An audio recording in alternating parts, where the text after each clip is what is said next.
BlackRock. We're going to then go into FBI conspiracies. Yep, we're going to be talking about the involvement of the FBI in a conspiracy back in October of 2020 in the kidnapping conspiracy of Governor Amy Whitmer of Michigan. A lot of crazy details out of BuzzFeed News. Very, very crazy details in the long read. I did it. I analyzed it, and I'm very excited to talk about it today. We also have something else on the table. Yeah, we're going to go from there into the FBI's possible involvement to the January 6th riot of the Capitol building. And if we have a little bit of time left, we're going to talk about the Cuban refugee crisis of people escaping the communist regime of Cuba, trying to come over to America, and how that could affect the Electoral College and voter suppression. Welcome to the show, everybody. You're going to want to stick around. You're not going to want to miss a thing. Josh, today I saw an article on CNBC about the housing issue right now. If anyone's looking for a house or an apartment, you know exactly how tough it is. It's pretty crazy, the prices. It's pretty crazy prices. Analytics has come back, and they firmly claim that minimum wage income in the United States is now not enough to rent the cheapest apartments. And this was CNBC? This was CNBC earlier this week.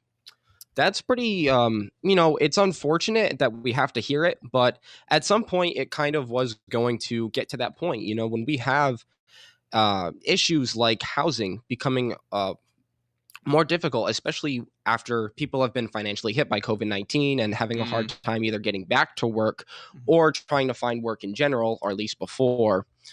Now people are having the issue of they just can't afford it. They can't get in. Yeah. And also the prices are going up. It's making this double-edged sword, this candle burning at two ends, where you're having people making less and everything costing more. This is definitely, when we have friends in our circle that talk about, communism and how we need to, raise minimum wage and we have to do whatever, and how the rich are going to overtake everything. And we always think, yeah, okay, whatever, maybe in a couple of years, but it's starting to happen before our eyes. As someone who leans right, to me, that's something that's wow. We have people who are hardworking that are doing menial jobs that a lot of other people don't want to do. Things like janitorial work, maintenance work, security, things of the nature like food industry, wait staff. Have you heard about the crisis right now as far as restaurant staffing goes? Yeah, they're having a hard time finding anybody. They're having a hard time finding, and people are walking out on shift. I wanted to stick on the point of the minimum wage because we're facing an issue where obviously we have, unfortunately, a locked Congress as far as most issues like this are concerned. They're trying to get crazy bills through reconciliation, and they're imagining that they're going to try and get anything through the Senate. So right now we're faced with the reality of, if minimum wage was raised in the short term, then maybe it could be a short-term Band-Aid. But it's also, these renting complex, and you mentioned BlackRock. BlackRock is more involved in residential housing, like family homes, more than apartments. However, BlackRock has made heavy investments into housing property, personal home property. And their goal is to rent these properties out to people at exorbitant rates. So the apartment issue is definitely there. And now it's even blending into generational wealth transfer between families. It's even harder for families to get in against BlackRock because they make, what 25-year-old couple who's looking for a home has $900,000 in cash to offer for a house. Gracious. And imagine trying to get that loan from the bank. Correct. Especially on the median income of the United States right now is around $50,000, around $1,000 a week is the median income in the United States right now. So imagine being able to have essentially 2 years' salary to be able to put a payment on a house or get a loan like that. That stuff is really hard to do, especially in today's middle class where we're in the age of entrepreneurship right now, which is kind of a double-edged sword because you have one hand where anyone can do an ultra slim, ultra fast rags to riches story, which isn't that the whole point of America is poor immigrants come over. Not saying that as a derogatory term. No, yeah, obviously. I understand what you mean. Poor people come over. They work their butts off. It's something they're passionate about. and they make enough money to sustain a family and follow their dreams Mm-hmm. and do things like that. We see that a lot in a lot of restaurants, a lot of Greek, Italian families, Portuguese, especially in the area we're in. Yeah. We have a lot of people that come over and they pursue their art of cooking. They pursue just to clarify, there are a lot of Portuguese restaurants around really us. Large very heavy Portuguese population around us. Excellent food. If you've never had Portuguese food, you got to try it. Got to have the Portuguese steak with the egg and the pepper. Delicious. Can't forget the pepper. Oh, of course, yeah. Pepper's the best. But people will come over and do that, and now we're at this extremely streamlined, innovative process of the entrepreneurship of this American dream, where if you know how the market works and you know how to manipulate it, not add value to this market, mind you, just know how to manipulate it. Know what people are going to do. You can go from someone who makes median to someone who's making $100,000 a year, more than that. And just me personally, like at some point, for me personally, I have to respect the grind because there are people 100%. Doing a lot more crazier things than like dancing on TikTok or doing anything. And it's like not that. Easy. We're not downplaying the effort and the know-how that goes into this entrepreneurial lifestyle. Don't think that we're sitting here saying, all you know how to do is trade NFTs and crypto. That stuff takes a lot of loss, a lot of hands-on experience, and a lot of inside knowledge, not that you get illegally, but stuff that you get by knowing how the market works, knowing how everything works. That's hard. That's a really hard thing to do. I couldn't get into crypto. That stuff scared the crap out of me. Crypto's fun, I let the crypto heads get at that. You guys are doing, we're out of our golden age. That's as good or bad as you're doing. Mm-hmm. But we're out of our golden age. So we have this ultra fast American dream lifestyle right now, this age of entrepreneurship. Right. Everyone can go out and they can become an entrepreneur that makes a lot of money doing something niche on the internet. Very niche. Yeah, it could be very niche. Two questions about that. They're both very different branching questions. First one, what are we going to do about the people who, like, either older people who don't have the entrepreneurship, who don't want to pursue that life? What are we going to do to make currency more valuable to them so that way they can afford these houses and be able to buy apartments? And also, do you think that the entrepreneurship is ever going to crash? Is this market going to crash, or how long do you see this going? Two completely different questions. Answer whichever one you'd like to think of first. So the first thing I want to say is, I apologize. The first thing I want to say is, you mentioned, what are we going to do about the people that are older or maybe not as intuitive about that market? And it's so funny because as you were talking, before we even mentioned that, I wrote down "if you can't" to remind myself to bring that up to you, because I think it's an important lesson. I'm not that great at things like TikTok or anything like that. And there are a majority of people who will not see that dream. Of course. So what opportunities, you ask a great question, and I'll answer with, for those people that can't be a part of it, there has to be some type of stable work in the private industry as well as the public sector. Because if you offer foundational work, like, union jobs. My dad was in a union for 32 years and, union work, education, those are the things that you can help push. And not just like college or community college, but technical schools, really understanding how to manage, especially construction sites. I mean, we had a massive infrastructure bill already passed. We have another one trying to get through the pipes of the Senate. And it's a lot of construction. It's a lot of, you may disagree with it or not, but the fact is, it's like some of it is green climate stuff. It's not the Green New Deal or anything like that. They would never do anything like that. Yeah. But pushing more for solar, wind, the usual center left position.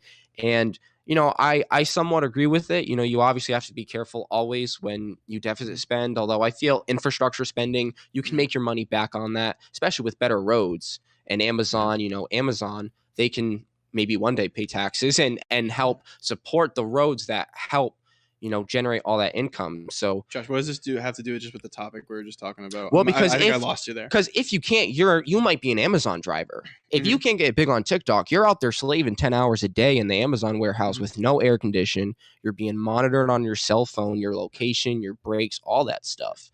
And if the only solid way to get a profitable lifestyle is to be in this very streamlined, fast pace, bite clips marketplace, then there should, in my view, be stable employment opportunities, so that way the market doesn't get overstimulated or overconsumed in one sector.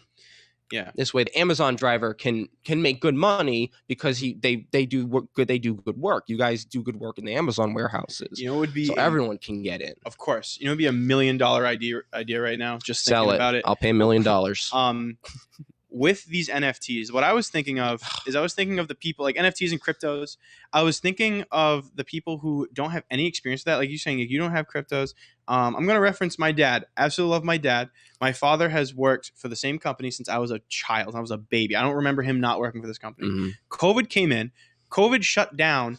I think the official figure was 30% of businesses that operate, especially seasonal businesses, especially businesses that thrive. It was over half. Oh yeah, so even worse. 30% might have just been food. In the peak of COVID, it was over half. So it's even worse than what I was thinking.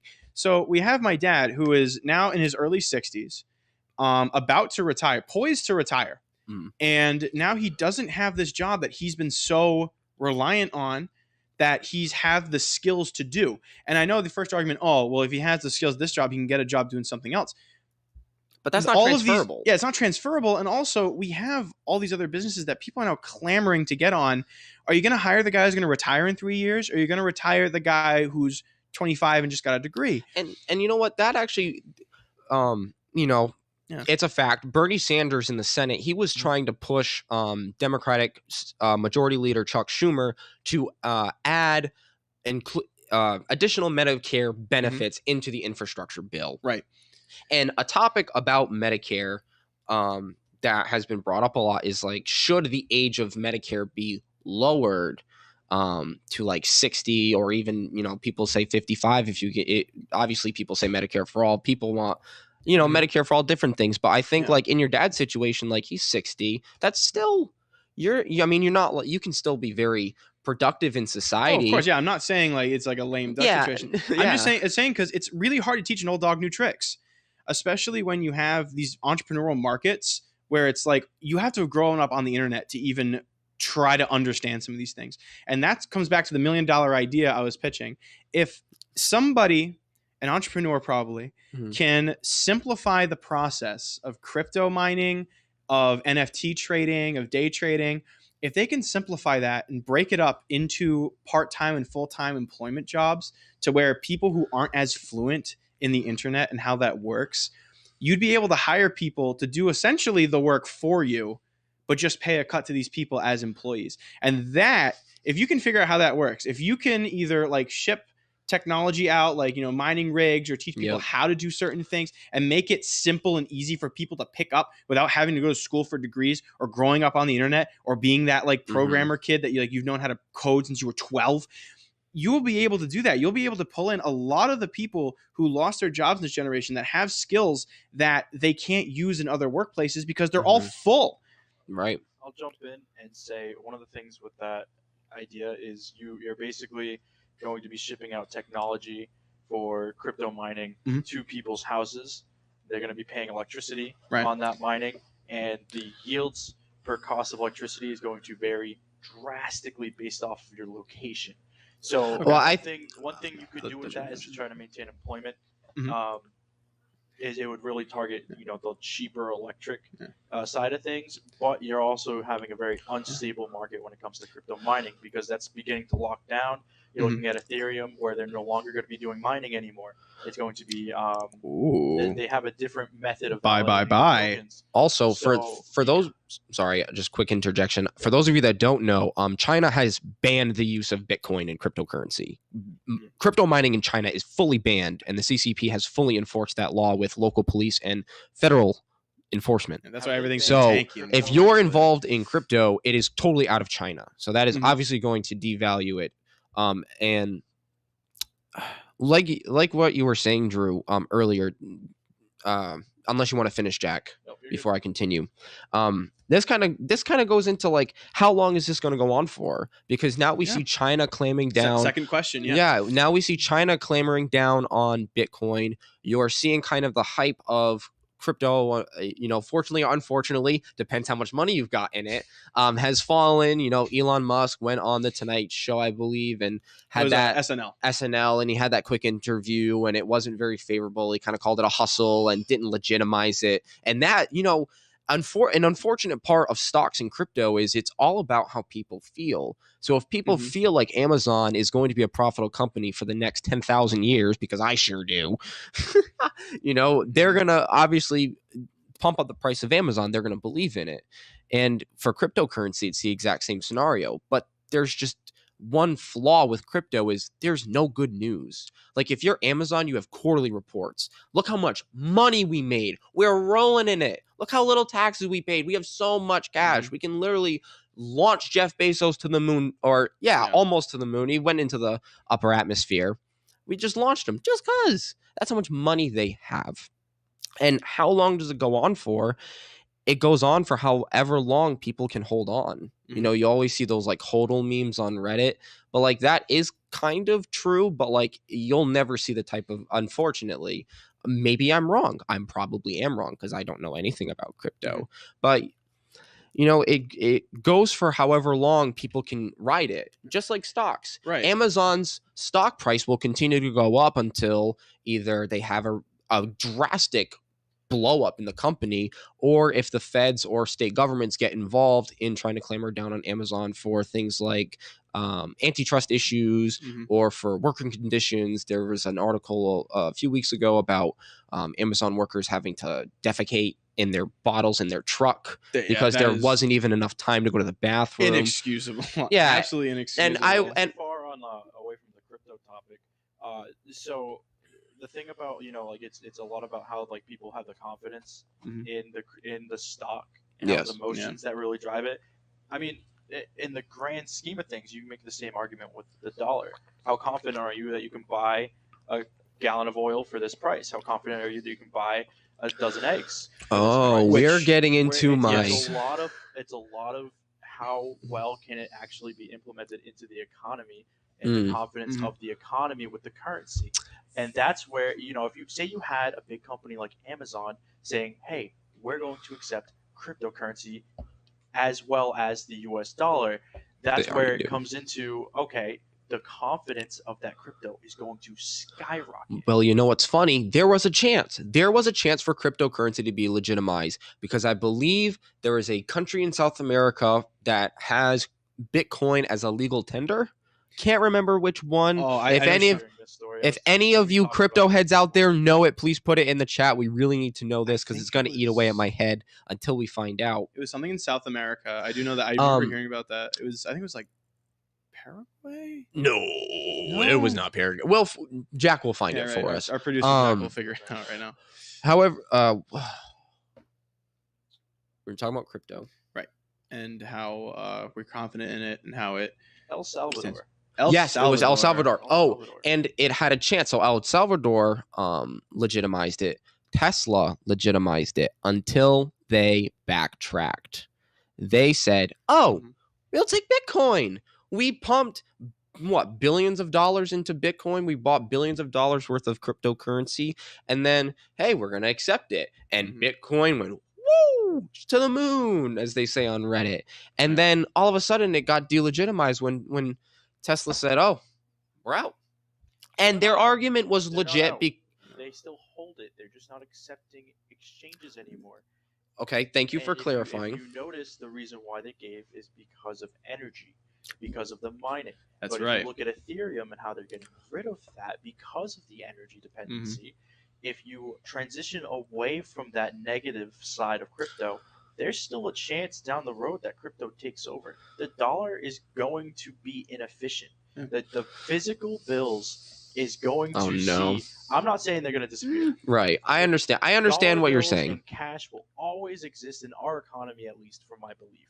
But I do believe that you are going to see crypto tied to a dollar bill. I think you will be able to take cash and exchange it for crypto in your account. It's funny you mentioned that because China is currently experimenting in certain cities in China. I can't remember which provinces they were, but they were experimenting with a crypto yen, just a digital yen. The people as part of the experiment don't carry around cash. It's just on their phone. It's kind of like a personal ID, and they use it. You go to a store and you just scan the QR code, and there's no cash, and you can use kind of like Apple Pay and again what we do a lot. And it's tied to a cryptocurrency, though. I don't know how that's going to work out, because don't people have to buy into your crypto? Well, I guess if China tries to continue a push for economic expansion, they probably will attempt that. Yeah, and if it's a centralized crypto yen, it's going to be backed by yen. Yeah, by the yen. The sucky thing about the U.S. dollar is not backed by gold anymore. No, it's backed by the dollar. Exactly, backed by the dollar. Exactly. Yeah, exactly. It's back. The dollar is backed by the dollar. That's all it is. With cryptocurrencies, it's backed by each coin has its own niche, and it's backed by those niches that make people want to get it more. Bitcoin being the first of its kind, and also an anonymous currency. As long as you don't blab what your wallet is, that's what makes it popular, at least in the beginning. Ethereum, a lighter weight coin that can travel faster. That's what makes that a niche coin. Cardano coin, a coin mined using green energy. That's what makes it a I didn't coin. Even know that was a coin. Oh, yeah, ADA, Cardano. Yeah, their whole niche is that they're mined with completely green energy, which means it's centralized, which means it has stability. I'm no economic expert or stock expert, but every time I've gone in on Cardano, I've made money a month later. So then I have a real question. Mm-hmm. Then if it's powered by green energy, then Tesla has its cryptocurrency. Yeah, you'd think. I think because it's not big enough. Would be yield. It's not big enough, and there's probably not enough coins to go around yet until it's made. And, see, I have this falsehood in my head for some reason that cryptocurrencies are infinite. I forget that things like Satoshis are limited. Satoshis are just smaller fractions of Bitcoin. Smaller notation. So Bitcoins are limited. Is that right? Satoshis yes. Is Bitcoin. Satoshis are like fractions of Bitcoin. The total amount of mineable Bitcoin is 21 million. I believe we're at around 17 million. Jack, could you look up how many Bitcoins have been mined? And then every, I believe, 4 years, they half the amount of total mineable Bitcoin per day. And then eventually we're going to get to the 21 million cap where we can't mine anymore and all Bitcoin has been mined. My theory of what's going to happen at that point, and this is just from me watching, there's a video on YouTube by a YouTuber called Barely Sociable. I highly recommend this video. It's about the identity of Satoshi, who is the founder and inventor of Bitcoin. And this person has a fortune of 1 million Bitcoins. And wow. And isn't that like a modern day Goonies adventure film to go find the flash drive that has the wallet codes for the 1 million Bitcoin fortune? Jack, do you know how many so Bitcoins? It is, as of February 28th, 2021, there is 18.5 million. We are coming up. Out of 21 million? Yeah, we are close. Out of 21 million. Wow. And if you lose Bitcoins, if you lose your wallet code and whatever, because it happens all the time, rich people will die and not tell their passwords to anyone. Not even that. There was a guy on the news. I mean, I saw it on Reddit at least. He lost his wallet code. He had like 800 grand worth of Bitcoin in the wallet that he lost. He had no idea. He had no idea what the password was. One of the interesting long-term effects of Bitcoin is what happens decades down the line when less and less Bitcoin are in the market. It's a more drastic. We're mining it, but once it reaches its limit, it's only going to get smaller from there at that point. It's a more drastic reality of the dollar bill. I mean, think about like people's. This is obviously a crazy analogy, but like the stories of people's houses burned down and all their cash was stored like under their bed or in walls, somewhere. But the difference with that is you can just print more. The dollar bill is. That's the Fed. You go to the bank and you exchange it for something. Yeah. The digital number is not the physical number. Exactly. The banks are all insured federally. If someone steals your $2,000 from the bank, like physically, the federal government will pay you back. The digital number is the physical number when it comes to Bitcoin, when it comes to Ethereum, when it comes to other digital coins. My theory, when we get to the 21 million, my theory is that Satoshi will take his fortune. He will reveal who he is to the world. And this is just me going crazy on a conspiracy Or theory. she. He's going to. We think it's a he. There's narrowed down to who he is. Not saying a woman can't invent Bitcoin. Well, I didn't. Just saying that the suspects all point to certain programmers and certain people. I'm gonna be fair. I didn't know that information. So I was just being fair, but now I'm I know more or that. less referencing a YouTube video that made by Barely Sociable. I highly recommend it. He did a lot of really good research. I believe, and this is in my like just wheelhouse of conspiracy, and it's the whole thing about Satoshi. He was very big on the message boards of if you lose Bitcoin, there's no getting it back. If you lose your codes, there's no reset password, there's no whatever. And to quote him, he said, if you lose your Bitcoin, consider it as a gift to the rest of the Bitcoin community for making Bitcoin more valuable, because now there's less. That's fair. I believe when the 21 million mark is reached, Satoshi will reveal himself, show the keys to his wallet in like folded so you can't actually like access his wallet, and then he destroys the keys, making that 1 million unaccessible. And that's his gift. And that's his big gift. Congratulations, you made it to the end. Because imagine how much Bitcoin would spike if 1/21st of it, almost like fraction wise, 1/21st of it just disappeared. I've never heard that fraction before. I know, right? So it's not like an easy fraction. Shout us out if you've heard the fraction 1/21st, 121. Yeah, 1/21st. Yeah, 1/21st of it just goes, just gone. Absolute. Like it would be insane. It would spike prices, which I don't know, because we see people who have like $1 million in Bitcoin, 800,000, where they lose their Bitcoin and it doesn't drastically increase the price by much. I feel like they would need the publicity to do that, and to that point, crypto would have to be a super mainstay, which I think it's heading that direction. You would need the headlines. You would need everyone kind of freaking out about it. Oh yeah, you would need then people. the wave of people. I just sold my car for Bitcoin. It's okay. I'm going to buy it back tomorrow and still make a profit. Exactly. Yeah. And then out of the shadows, someone else says that they're Satoshi, and they actually have the Bitcoin keys. Oh, that would be such an insane if like we're get making imitators, and that would be nuts. We're making a movie now. Oh, we must do this. Sure thing. There's this whole thing I just thought of is if someone started buying up Bitcoin just to destroy it. That's just me. Kind of like doing You're gonna boost the cost of Bitcoin. So that I actually wrote down about your theory of the end not the end, but like the end point of mining for Bitcoin. Right.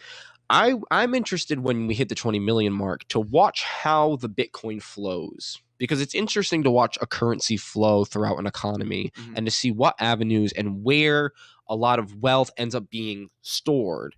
The flow of wealth is interesting, and it can be good for advertisers, and Facebook can make a ton of money off of it.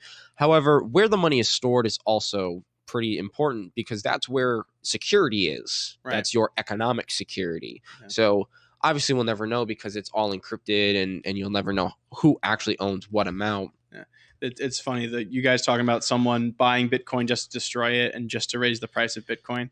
It's like a good guy version of BlackRock, what we were talking earlier, where how BlackRock is buying a bunch of properties to skyrocket prices, like the villain version of this story.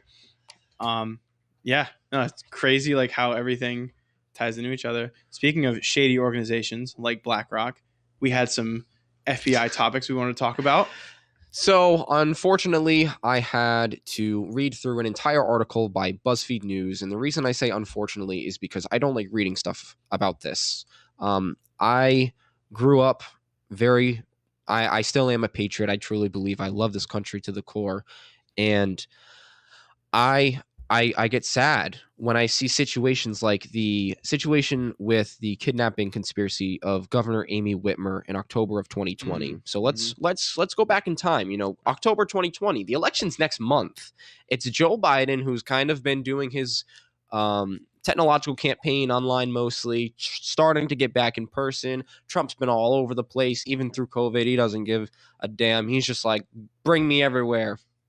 And all of this political hostility is rising toward the end, and then this bombshell came out by the FBI stating that they had stopped a plot where armed, quote-unquote, right-wing extremists were going to attack the governor's mansion, kidnap Amy Whitmer, take her to Wisconsin, and then put her on trial for tyranny. Some people might already know about this. It was in the news a lot in October. More news came out about it, especially thanks to BuzzFeed. They actually filed court documents to reveal information about the case. So a lot of this, you can thank BuzzFeed for a lot of the information. Dude, it Never was. thought I'd say that, man. I'm That's telling crazy. you, it was really good journalism. Yeah, I I know. wish I knew Wow. the guy's name. You really should look. You really should read it. So let's start at the beginning of this entire plot. There is a Facebook group on obviously Facebook called Wolverine Watchmen.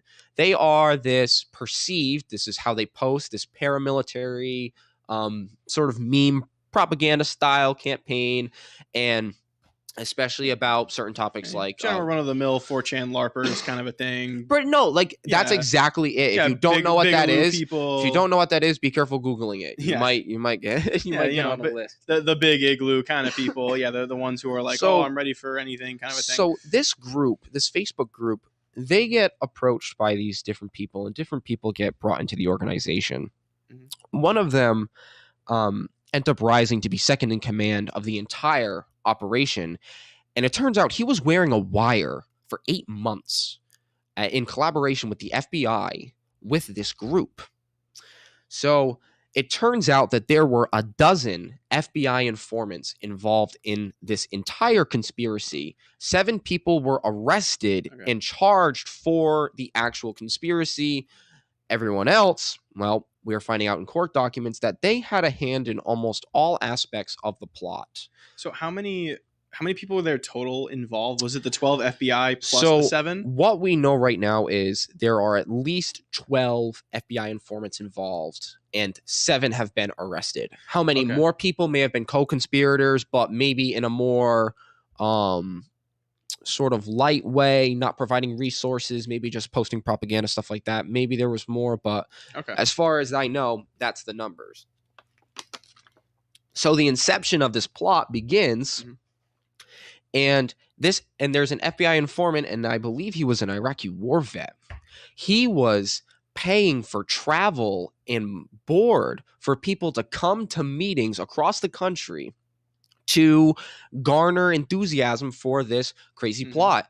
And the reason why Amy Whitmer, for people that might not know or maybe don't live in Michigan, is Governor Whitmer was one of the strongest proposers of strict lockdowns in the United States.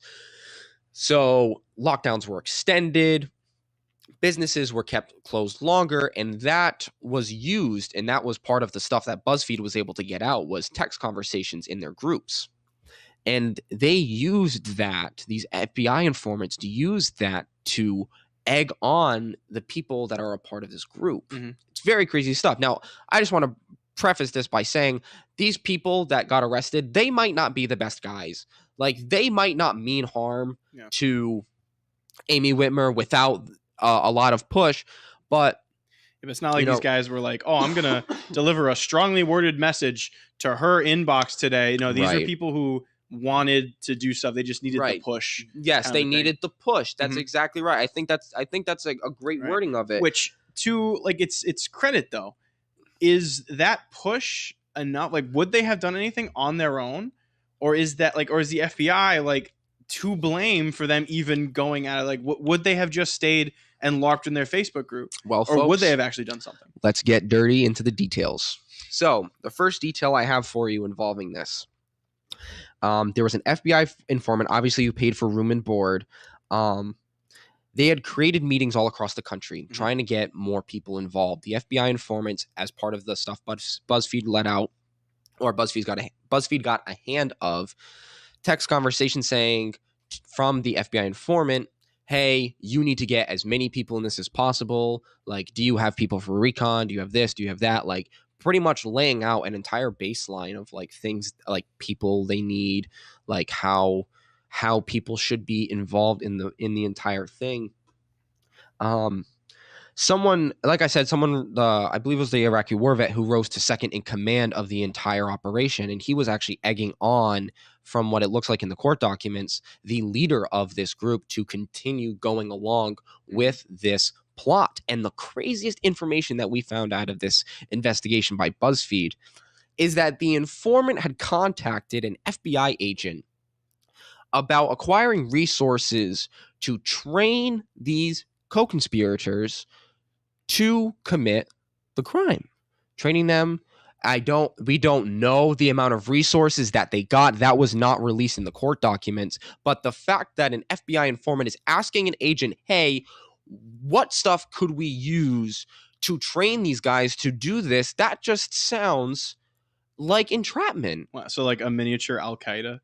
You Literally just like the same thing that's been happening in the Middle East. We train them and then they leave and then they become their own terror. Like, do they not have any other plays in their playbook? Unfortunately, is this how they have to handle everything like that? Unfortunately, my friend is half right / full right.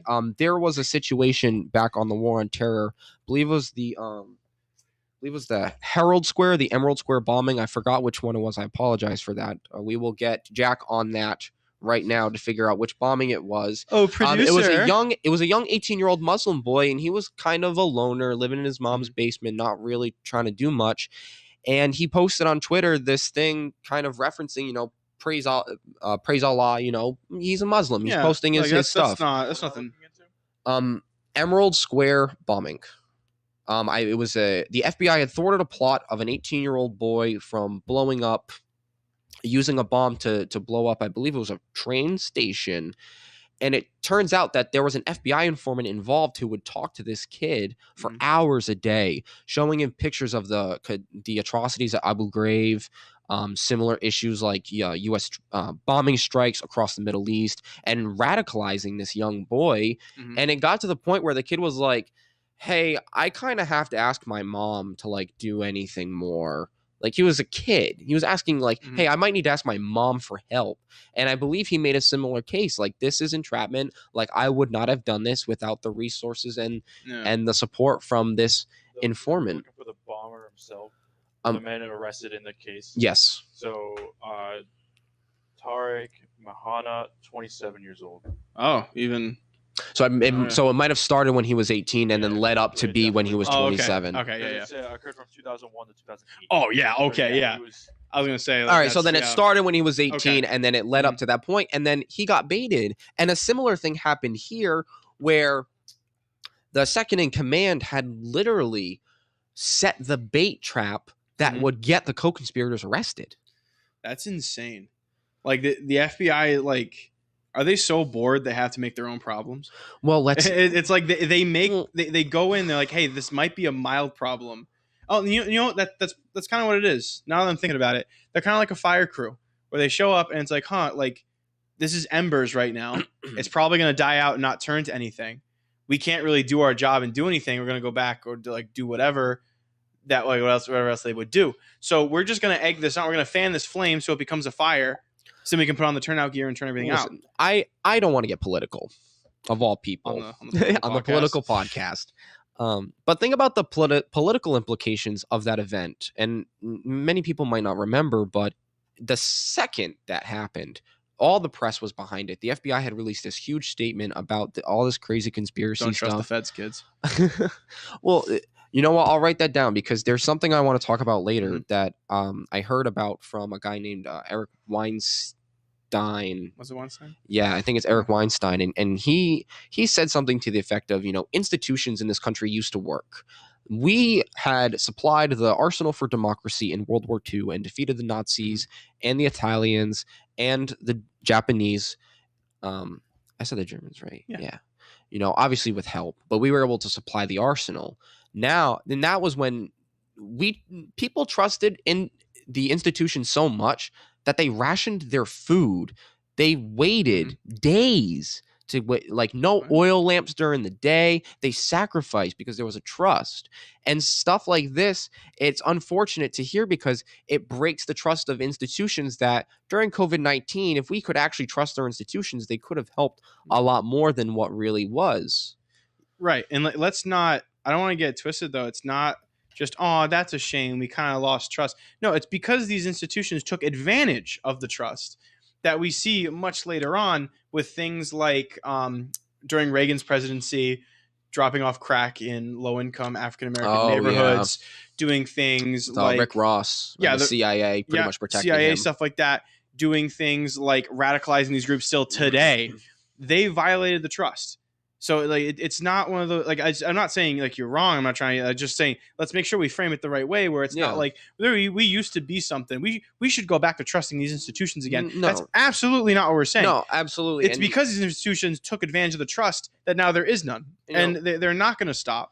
They're not going to try to like reconciliate. They're not going to try to limit themselves power wise. They're going to just keep going until we say enough is enough.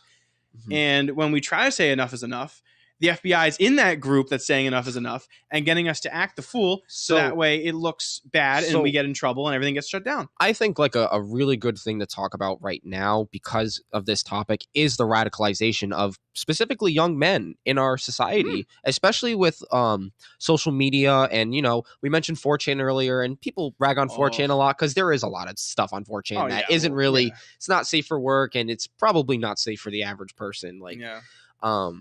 But these, not 4chan specifically, but sites that or content that indoctrinates young men and young girls too into these, radicalized ideas, it definitely has had a profound effect, especially on politics. 100%. Social media is a plague on every aspect of American life. And I say that with the utmost confidence because it got the utmost conviction. I feel like it lost its way because remember when Facebook started and everyone was like, "Oh, you can add your grandma, grandma who lives in Florida. You can talk to her now. You can visit my farm on Farmville." And then, the good old days of that. And then it turned into this radicalization echo chamber. It turned into issues where, the echo chambers. It turned to issues where people have self-image issues because they compare themselves to these massive accounts without fully understanding what goes into some of these massive accounts and what happens with some of these people and how these people already had like money and connections, especially branding, young people. And, I think we all to some effect feel the effects of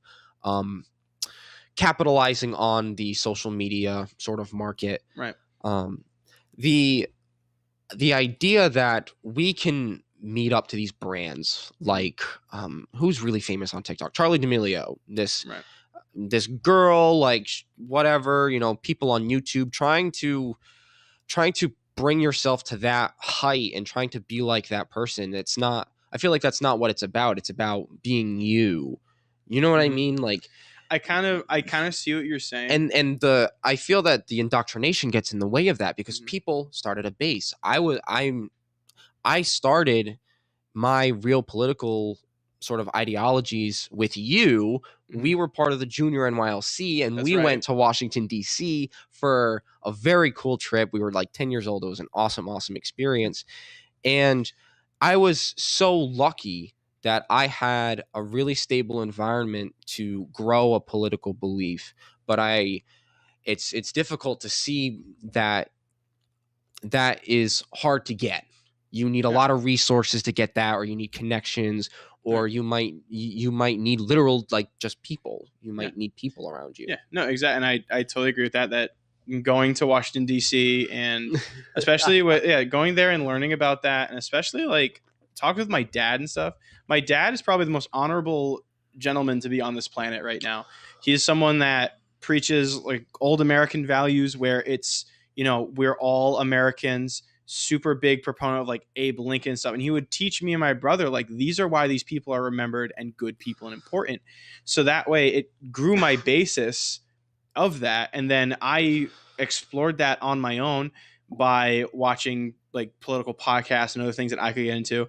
I remember when I was like 2012 downloading the InfoWars app and listening to all that and like putting these ideologies head to head. Do you remember Liberty Kids? Yes, I do remember Liberty Kids. Okay, how much of propaganda was that?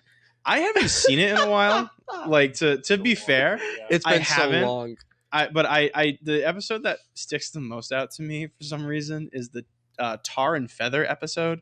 Yes. Where oh my god. Yeah, where the kid was because the kid, the teenage guy, because there was a teenage guy who I think was English. And then there was a redheaded girl who I think was also either English or Scottish. And then there was like a younger French boy. I think he was French.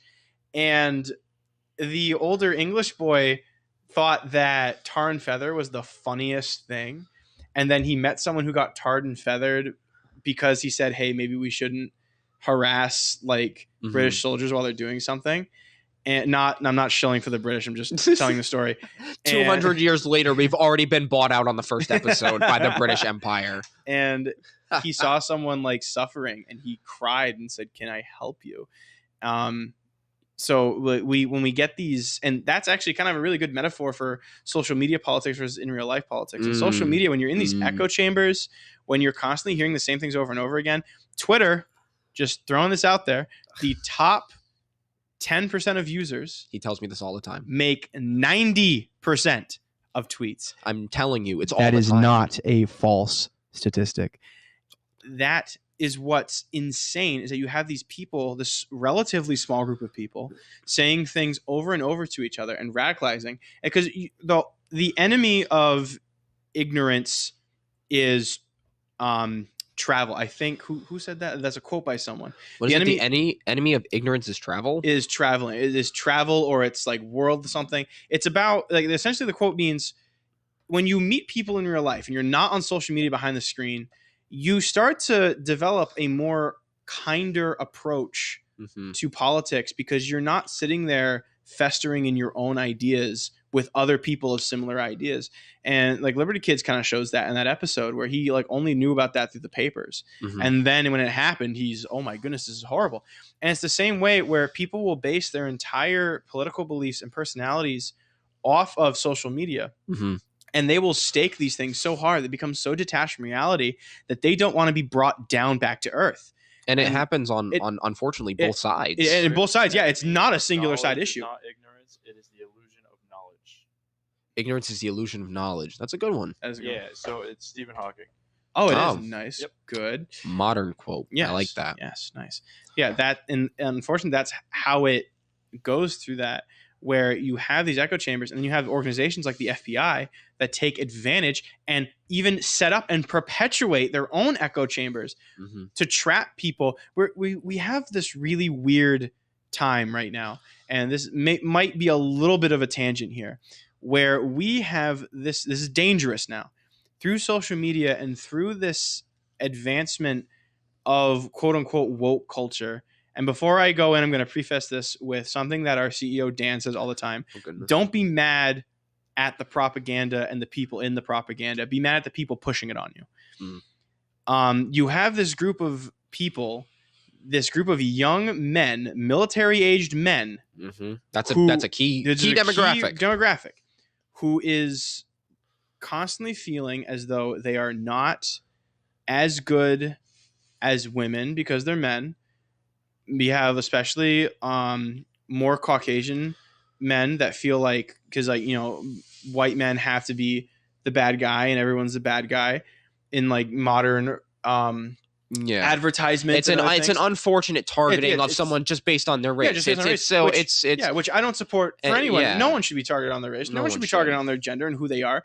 And you have this group of people who are going through these echo chambers, and you know, like say they have a bad day, and then they kind of realize, hey, yeah, the media is starting to marginalize us in an attempt of demarginalizing a group that was already marginalized. Marginalized. And unfortunately, you know, especially when it has to do with the media, these media companies are private companies listed on the NASDAQ. You know, they are beholden to their shareholders. Yeah. And if they believe that talking about these culture issues and trying to really propagate racial issues, especially like trying to paint a good guy or a bad guy, and this can be any news network across the spectrum that can be found liable for doing this. And you have these group of young men who are feeling this way, either like really strongly or vaguely feeling it, and they are desperate to be a part of something bigger than themselves. That's a thing that all young men feel, like black, white, straight, gay, anything like that. That's all young men at one point feel the need to be a part of something bigger than themselves. It's a brotherhood. It's a brotherhood. We want to contribute. Yeah. We want to be part of some kind of like fraternity. We want to be some kind of thing that like makes us feel like we're doing like what we're supposed to be here to do. And you have these people who are hungry for that, where the media is either unintentionally or intentionally pushing them toward an area of anger. And then you have the FBI saying, hey, look at this spark, let's get out the gasoline, Mhm. and making and perpetuating these echo chambers that trap these young men and put them in the situations to where they're arming and training them to then detain them. Like, do you think that, say they're in jail for like 5 to 10 years because nothing sticks, and say they get out for Well, good. they're looking at 25 to life. I'm looking 25 to life. Oh, that's goodness. domestic terrorism. I That's retract my ru- previous statement. That's crazy. Yeah. It's rough. It's so Okay, rough. yeah. Right. So, like, well, say for instance, you have something like that where you have something a lot less than domestic terrorism. Say you have like a kid who grew up shooting firearms. He loves guns. He loves the history of it and everything. And he falls into one of these echo chambers, and he tells someone who he unintentionally thinks is who he doesn't know is an FBI agent to say, "Hey, look at my cool gun collection. This is awesome." Well, I just want to clarify informant. Yeah, informant. Excuse me. The informants were all up, Right, and also I apologize for interrupting, but No, this no, is really correct me, good correct me. context, by the way. FBI informants are paid.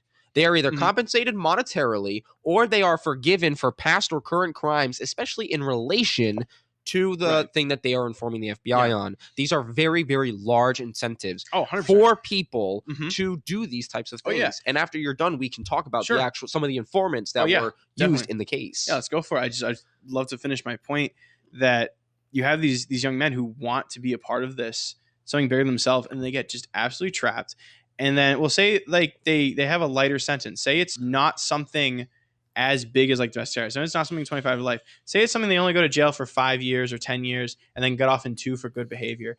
Do you think that person is going to re-enter society going, hey, I served my time and what I was doing is wrong and that's that? They are going to enter society as a highly radicalized, Angry. highly angry young individual who is the one who is going to be like, yeah, we're going to shoot at the FBI, count me in, because like that's the unfortunate collateral damage that the FBI is doing by propagating these echo chambers that are ensnaring these young men. You're making like what you're trying, like they're making what they're trying to catch. This is why And it's going to get out of control at some point. Mhm. And then it's going to be, look at these, like, these, fragile white men boohoo because they're scared that someone's, like that Nick Fury is now black in the Avengers. But it's not, it goes a lot deeper than that. I didn't understand that reference. But Nick Fury was originally white in the comics. Oh, wow. I didn't know Yes. that. Well, you got to fit Samuel L. Jackson in somewhere. Yeah, well, because no one cares when it's like a good actor pick. But still, like, I'm just using that as an example. I understand. Where people get scared, like, hey, am I getting replaced? Right. Are people are people treating me poorly on this when we grew up our entire lives, especially in public school, being taught that being a racist is the worst thing you possibly could be? Not defending racism. I'm not saying that like, oh no, it's a great thing to be racist. I'm saying that like, because I grew up thinking no one is different based on how they look. And I don't have any preconceived notions about anyone based on anything. But now you can discriminate against white people, and certain judges will not give you a case in court. It's scaring some people. That's and really unfortunate. If that's it's the scary. case. And I know the counterpoint of, oh well, you don't like it when it happens to you. I wasn't there in the 60s. I wasn't there when slavery happened. I don't want to perpetuate a system like that. Nobody does. We're in the generation that deconstructs the system. Let's not construct an New equally harmful one while we're doing that. Let's take right. these pieces and put them on the ground. Let's not build another slaughterhouse. I think that's a great point. You nailed it. We're trying to deconstruct this system that was unfortunately not a major part, but it was a part in the founding of our nation. Our first two of our first three presidents owned slaves, George Washington and Thomas Jefferson. They were both torn on the idea of slavery in the first place. Yeah.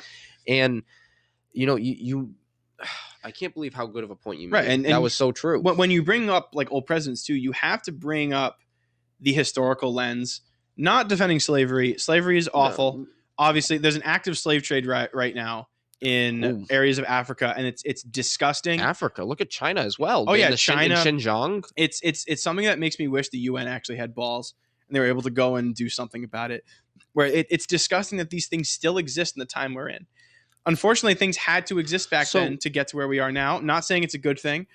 I'm definitely saying it's a bad thing. But we can't get in our time machines and free all the slaves and change history. We can't do that. And trying to do that through censoring history books, through trying to like delegitimize the people that founded this country, it's only going to make things worse because it's going to fuel that fire of, hey, they're replacing us, of these young military-age males who are scared that this world is now turning on them. Like there needs to be like a middle ground where we can say like, no, we just want people to know, yeah, they did something that's bad. And no one's going to say, oh yeah, dude, George Washington was awesome. He's my favorite president because he owned slaves.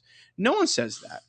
And if you do, that's rough. Yeah, you do that's a rough idea. That's a rough idea. That's a yikers. We're not gonna. We don't acknowledge that as. Fortunately, we have the freedom to believe what we want to believe. Yes, and we believe right, and we believe in freedom and equality for all. And it took a while for America to get to the example that they were saying, but I'm glad that we did. And yeah, there's rough patches along the road. There's rough patches on any relationship, not to mention country and citizen relationship. But when you delegitimize these people, when you tear down statues of people that did other great things, the biggest example I have to mind, my favorite president is Theodore Roosevelt, purely because he was an absolute beast. He boxed and wrestled in the White House. He had exotic pets. He hunted exotic game. He started the national parks. He was the radical centrist that we had as president, where he had right-wing views on how to be like a society and masculine and doing things. But then he also had left views of conservation and keeping the world safe. And I think that's a really good middle ground, really good president. A lot of people try to cancel him right now, and they tore a statue of him down outside of one of the museums dedicated because there was a war against the Native Americans at the time. Yes, and there is a very major quote from him that is, to quote Theodore Roosevelt, "The only good Indian is a dead Indian." Ooh. Now, that's not a quote I stand behind. It's not a quote I agree with at all. That's milk. That's old milk. Yeah, right that's old milk. Age exactly. That's gross. It's something I don't support. I support all the policies that were in place. And I truly believe if like he wasn't at war trying to get land for the land that he loves, there wouldn't be like a race issue. To me, it seems like it's just a hype up to where you can make an us and them narrative and have people want to go fight the dirty enemy, which we do all the time. Did 9/11. We did, especially with the war on terror. Yeah. Remember when we were like, oh, those Muslims hate us over there and everything. And there was a scare on the big Muslim scare and everything. We saw a big surge of that with coronavirus. I mean, when there's huge trust in them with coronavirus, the anti-vaxxers. And I have like this slight tangent conspiracy theory on that. I'm going to let you finish your point, and then I have something else to say. I meant more of like towards China. And it's kind of weird because when COVID really started first spreading and we started wondering and looking at Wuhan and we started looking at the meat market and we noticed that 2 blocks away was the Wuhan Institute of Virology and all of these crazy questions came up. And then at some point it became racist to talk about the lab leak theory, even though the mainstream idea was that Chinese people were eating bats and weird, gross animals, and it caused a global pandemic. So first, there was a person named Crystal Balls. I paraphrased her statement there, but I feel like it rings pretty true. Yeah. So like just the first thing I want to say to that comment is every culture is gonna have different food. And like, and like usually like weird, gross, like whatever. Like I like octopus stew because it's a nice Portuguese thing. It's weird and gross to some people, but like it's more just subjective. Yeah, but isn't that worse in like the form of like a rate, like in form of a social view? Like, oh, these people are just weird and gross and they eat bats. Yeah, and versus there could have been a crazy accident that happened. And statistically, though, like just to offer the counterpoint, statistically, there was an significant increase on hate crimes toward Asian people in the United States who had nothing to do with China or the labs in Wuhan.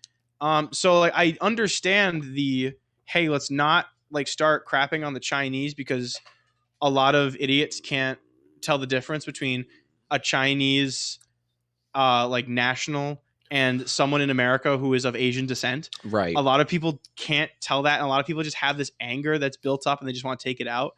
I understand that argument, but the Chinese government, like, I'm glad it's put on blast and we can see what they're doing and how they're doing certain things. The Chinese government is atrocious. Free Hong Kong, Taiwan's its own country. I don't care if you ban us, Winnie the Pooh. Oh my gosh. My personal opinion about the China thing Mhm. was, you're talking about the CCP, Mhm. right? That is an institutional government within China. Mhm. The targeting of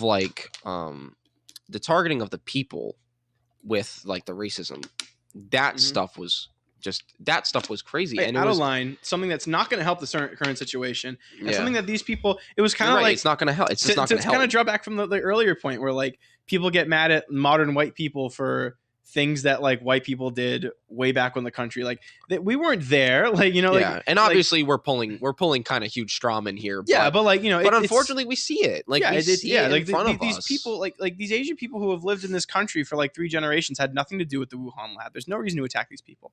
Right. We're not condoning that, and like that's why I say like I do understand the point of trying to like China-ify, you know, to make a new word, like de-China-ify the coronavirus, because out of fear of Chinese discrimination and Asian discrimination in the United States. But at the other end of that blade, we need to shine a light on China and what they're doing on the CCP. on the CCP, and what they're doing. That's absolutely insane. When I say China, I mean like the Chinese government. The Obviously, CCP. yeah. But I like to make that point. Yeah, make sure we're talking about the right thing. Because there are a lot of people, you know, there are Mhm. just like, there's regular people everywhere, Oh, you yeah. know, and there are probably Chinese people that really don't have much influence in their government, probably little to none at all. Exactly. And like with the CCP's actual concentration camp against Chechnyan Muslims, I think that's Russia as well, going into like the Muslim population in that Mhm. area. If you speak out against the government, it's in labor camps.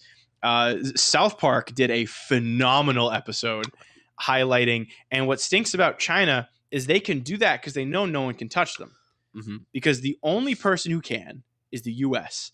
And the US and China right now have something called mutually assured destruction.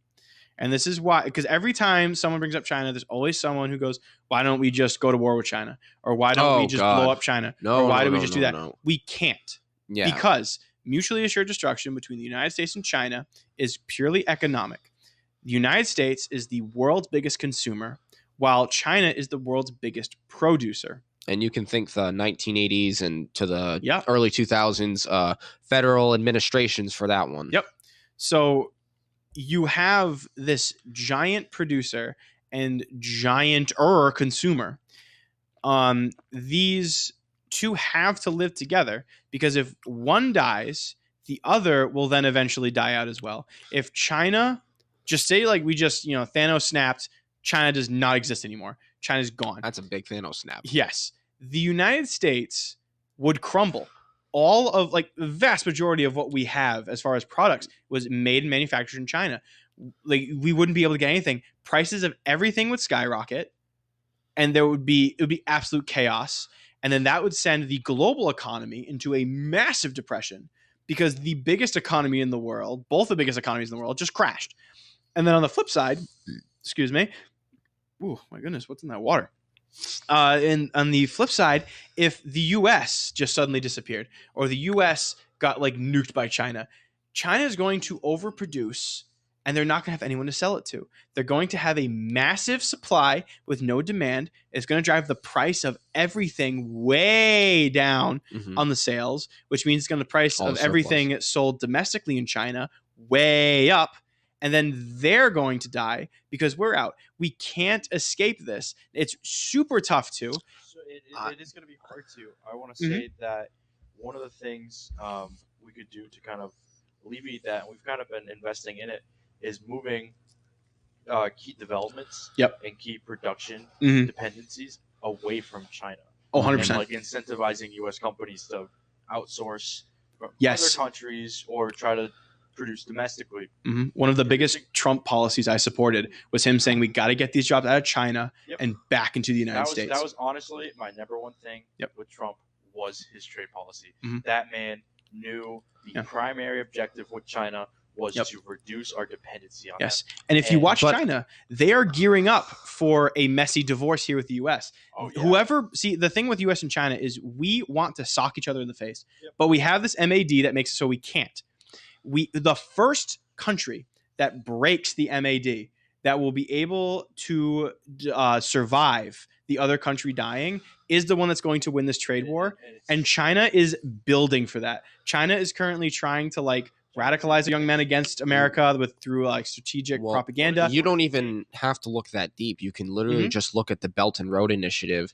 They are giving out massive loans to authoritarian dictators throughout Asia, South Africa, or excuse me, not South Africa, throughout Africa and throughout Southern Asia. And they're giving out these massive loans for building of construction of ports, of infrastructure. And then if the poor countries of Africa and South Asia don't make the bill, the Chinese government gets to take control of it. And wouldn't you know, it's also fully built by Chinese workers. They are, I mean, you're right. Like they're in a better position, I feel, than we are because they're able to actually, unfortunately, it's under an incredibly authoritarian regime, but they're even bad ideas get pushed forward. Yeah. And we're in a situation with our Senate where, unfortunately, we have all of this massive corporate influence with money, with Senator Manchin and Kyrsten Sinema, as well as maybe 10 or so other Democrats and Republicans. And there's just so much money involved to make nothing go. Nothing can go. And we don't know who's behind the entirety of it because that information isn't disclosable to the public yet on large scale. Big yet. I think it's interesting to see because with China in their position, having the production infrastructure already, and you have so many emerging markets around the world. Look at India. No. China and India, no, they won't touch each other. They economically, no. Did you guys hear about the border clash they had? Like maybe like 3 or 3 months ago. I do remember they were that being fist an issue. fighting to the death. They were throwing each other off of cliffs. I think it was crazy. Because they don't allow. Just for context, there is a disputed zone between China and India, right on the border of, I believe, Tibet, where Tibet was before China unfortunately annexed it. And now that sort of disputed zone, China and India have agreed to keep combustible weapons, for the most part, out of the area. Try to stop any happenings of further conflict besides these crazy scuffles that, like, barbed wire clubs, rocks. I mean, this is primitive, human, like, monkey fighting. It's crazy what China and India are getting into. Obviously, this was a while ago, a few months back, but it's still is a precedent that this has happened, and pretty much the global response was, okay, we're watching, we're waiting, and that's pretty much what the whole world is. We're just waiting, and that's the thing. It's entertainment, and it's like I hate that to say that again, entertainment, because no one can do anything about it because the only country that can back up any kind of counter effort against China is the United States. And the United States cannot swing on China because if we do, we hit ourselves just as hard. And if every other nation in the world says, screw you guys, we are all going to fight China, or screw you guys, we're all going to fight the US, they all kill themselves in the process because then the global economy tanks and then no one gets food, no one gets jobs, everything goes bad for everyone. So we're in this really weird situation where China kind of has this invincibility shield and they can kind of do whatever they want. And until we can figure out how to break that or how to circumvent that, they will barrel into anything, knowing that no one can touch the Chinese. We need to have Chinese being the CCCP. One of the things I kind of want to put the parallel to as well. I mean, we were talking about the FBI and how they have all these like ploys and stuff with our own nation, with our own people, and it goes both ways in a way. Like, China definitely has outscaled the negative side of all that. But if the U.S. does anything, right, we go and we just look at how we are in the Middle East. No one's going to be able to stop. No one can stop us. We have Russia kind of meddling and stuff, but fucking Russia has no power over us in that aspect. Well, it's unfortunate. It's unfortunate to talk about these types of topics because they gloss over the mass human loss of any type of conflict. And it's one of those situations where if we want to try and get out of this situation with as many Americans alive as possible, proper movement needs to be made in the Senate to pass an infrastructure bill to support building America's infrastructure and not selling off infrastructure to private companies for a quick buck. No, going in, inspecting, creating jobs, having it so that people can actually work. We can build our economy. Eisenhower built the damn highways. Yeah. And wouldn't you know, who uses the highways the most? A good old company named Amazon. Yeah. All the truck drivers, all of the Amazon delivery drivers, all the people that got to drive to the warehouse for work. That infrastructure, without it, Amazon isn't even possible. If we have dirt roads, I mean, they got to figure out how to fly helicopters around or drones. Do you want to hear my solution? I saw this online. I like really elaborated and thought about it. You want to hear like my solution to this like corporate stuff and all this stuff of like international people playing both sides and coming out on top?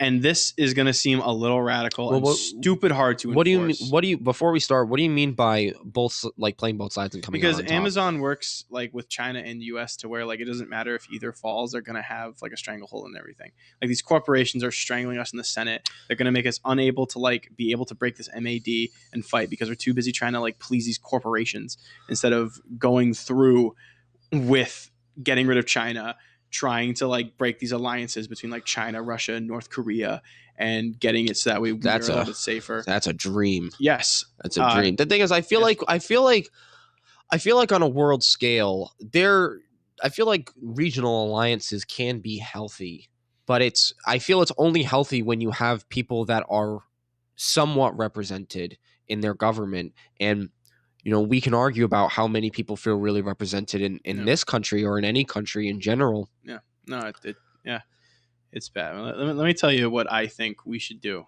about like this big corporation thing, about everything. And this is a really extreme, really radical, but it's a measure that needs to be taken. If you are going to do business in the United States of America, all of your production needs to be in the United States of America. Pull every single person out of these Chinese factories and bring it here. Not going to be overnight. Not going to be like, hey, I'm, Drew, I get sworn in as, the next president. We're going to do this tomorrow. It would be a really gradual process. But if we can pull everything back and make U.S. the biggest producer and consumer, we would break that MAD. We would be able to step on China's toes and say, hey, get those Muslims out of concentration camps. Hey, free all those people that speak out against your government. Yeah, it would be tough. And it would definitely lead to probably like World War III-esque era. Well, any point when if the United States or China becomes independent of one another, that's where we're going to see. So it's like we can do it without having to like literally say, bring your production back. We can make it good. Like if we have good infrastructure, if we have the ability to build factories that can house workers that are paid a decent living, and you make it profitable for these countries, they'll want to come back. It's all about the shareholders. The shareholder profit is the main goal. And if you can make it harder and harder and harder for them to eke that shareholder profit more and more and more, then you'll have them pretty much on a leash. Right. They're beholden to their shareholders. I think the idea of bringing production back to America is the primary goal, right? Some of the things in some industries, or even like 80%, needs to be outsourced, whether it becomes to like material or whether it comes to, even production. Some places just do things better, and maybe it's more cost effective elsewhere. Raw material would have to be an exception in that because you wouldn't be able to get stuff from the States, right? Right. I think if we had something where we had almost like an ally list of like who do we approve of outsourcing to. These countries are on the green list. You can outsource to them. They're our allies. We're okay with our companies outsourcing to Taiwan, for instance. No, you're racist. Yeah. You can no. It's a ridiculous argument in my opinion because it's geopolitics and like that's a thing. It's been a thing since ancient Athens. This isn't a new idea in American history, but there are all these perversions about these things. Like if you really, really try and make it so that, we have these certain allies and it's geopolitical, there are still going to be people that say, no, it's more than that. You're just being a nefarious hater, like hatred towards people. And one of the things when it comes to people saying like, oh, it's just hate, it's people speaking into the echo chamber. They're just Yes. speaking on emotions at that point. Yes. They're stretching for what can we do against this idea. Like that's all personal emotions. That doesn't actually impact the reality of production or the economy. Oh, exactly. It's just about you're targeting these people because you're wrong. You just have negative feelings about them. No, it's because if we go with anyone outside of this list, it's going to negatively impact the security of this country. Right. And that has to come first over everyone's emotions of, why aren't we putting production in the Middle East? Why aren't we doing this and that? Like, why are you banning these countries for being outsourced? Who gives a fuck about how? Yeah, and if we had if we're not helping these countries and we're limiting them, it's about us. It's not about them. Prioritize the homeland. And if we had trust in the institutions that were making these decisions, we could probably get behind them in some type of unifying rally and support the ideas of ensuring, that Americans can grow wealth. They're able to pass on their wealth to their children in a decent capacity and make it so that you are providing an attempt at a great life for people, which is what it always has been. Exactly. And to paraphrase Jack, the perfect ender line there. We need to prioritize ourselves. Absolutely. 100%. Call me crazy, call me old-fashioned, but the president of the United States should care the most about enriching the lives of Americans. Yep. And that's what that is. I know I'm a hateful bigot, and I hate everyone that doesn't live within the 50 states of the United States. But I'm saying that we're dumping resources into helping a bunch of other people that we don't see, that don't help our economy. Some people that actively don't like us, and I'm gonna call out my least favorite country here. You think it's China? Absolutely not. Get ready. Oh, I know it. You know it. Israel, who during this COVID relief bill, when people were getting a laughable $600 to cover 8 months of rent, we gave Israel enough money to give every single family over $1,000. I think it was like $5,000 or something like that, so that way they could take care of themselves. They're our greatest ally. What do they do over there? It was something why can't you give that to us, the people that are within your borders that are starving on the bridge of eviction, who are about to be in the streets with kids, with all kinds of things that we need, jobs and stuff like that? Why are we giving money to people that we're not going to see? We're not going to get a return on this. I can tell that we lost. I can tell you why, because we're the taxpayers paying that money that went overseas. So we got $600.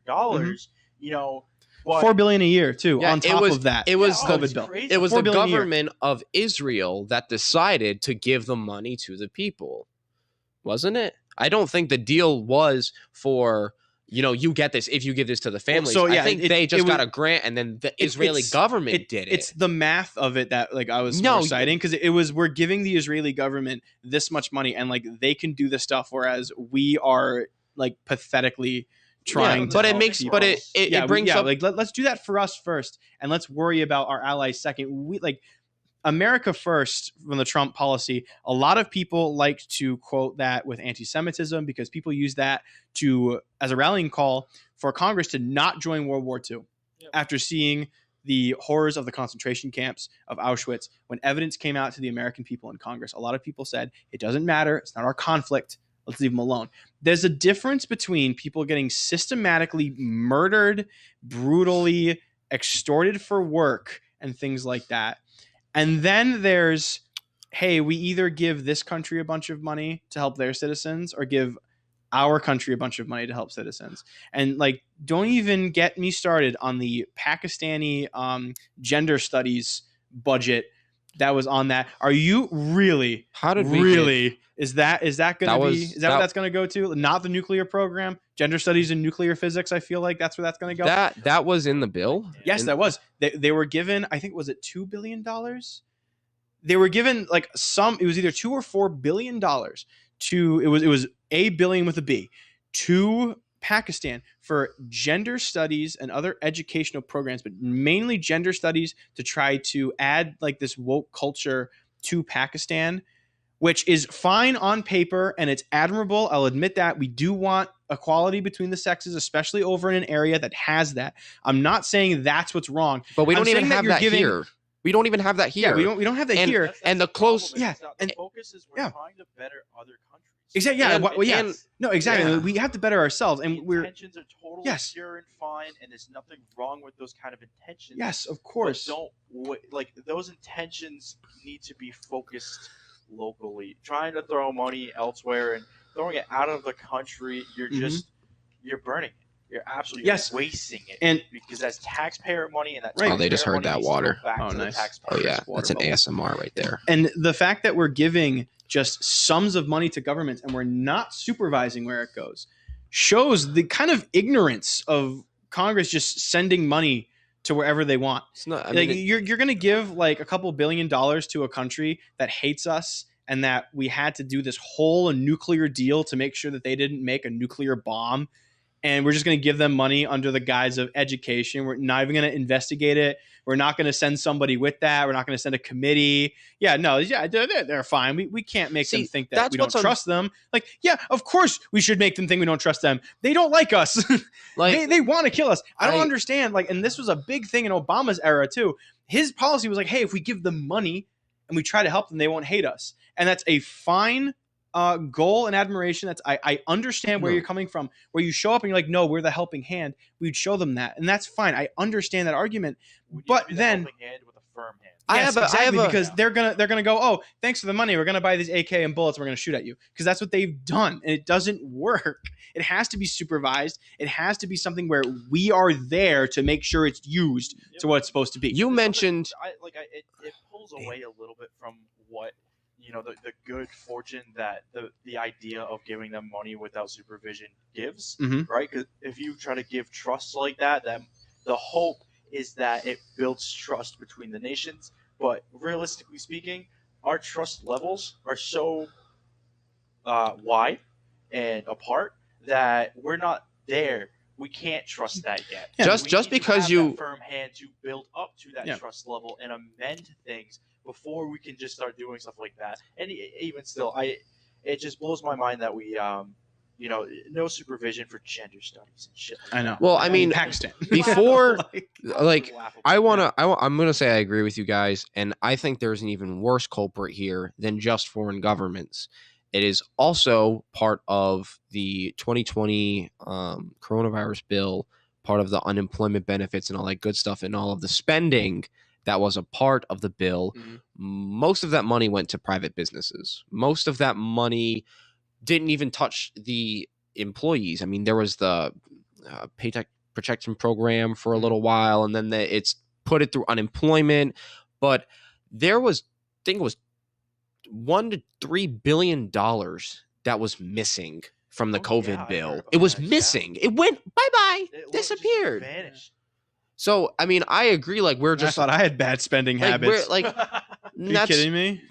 and the United Kingdom did a really interesting policy where it was a pseudo universal basic income, and it was basically the policy where the feds are going to cover the payroll. Mhm. The businesses, we need you to stay closed. Unfortunately, the UK is still closed, and they're still getting hit by COVID, and all this political stuff's going on.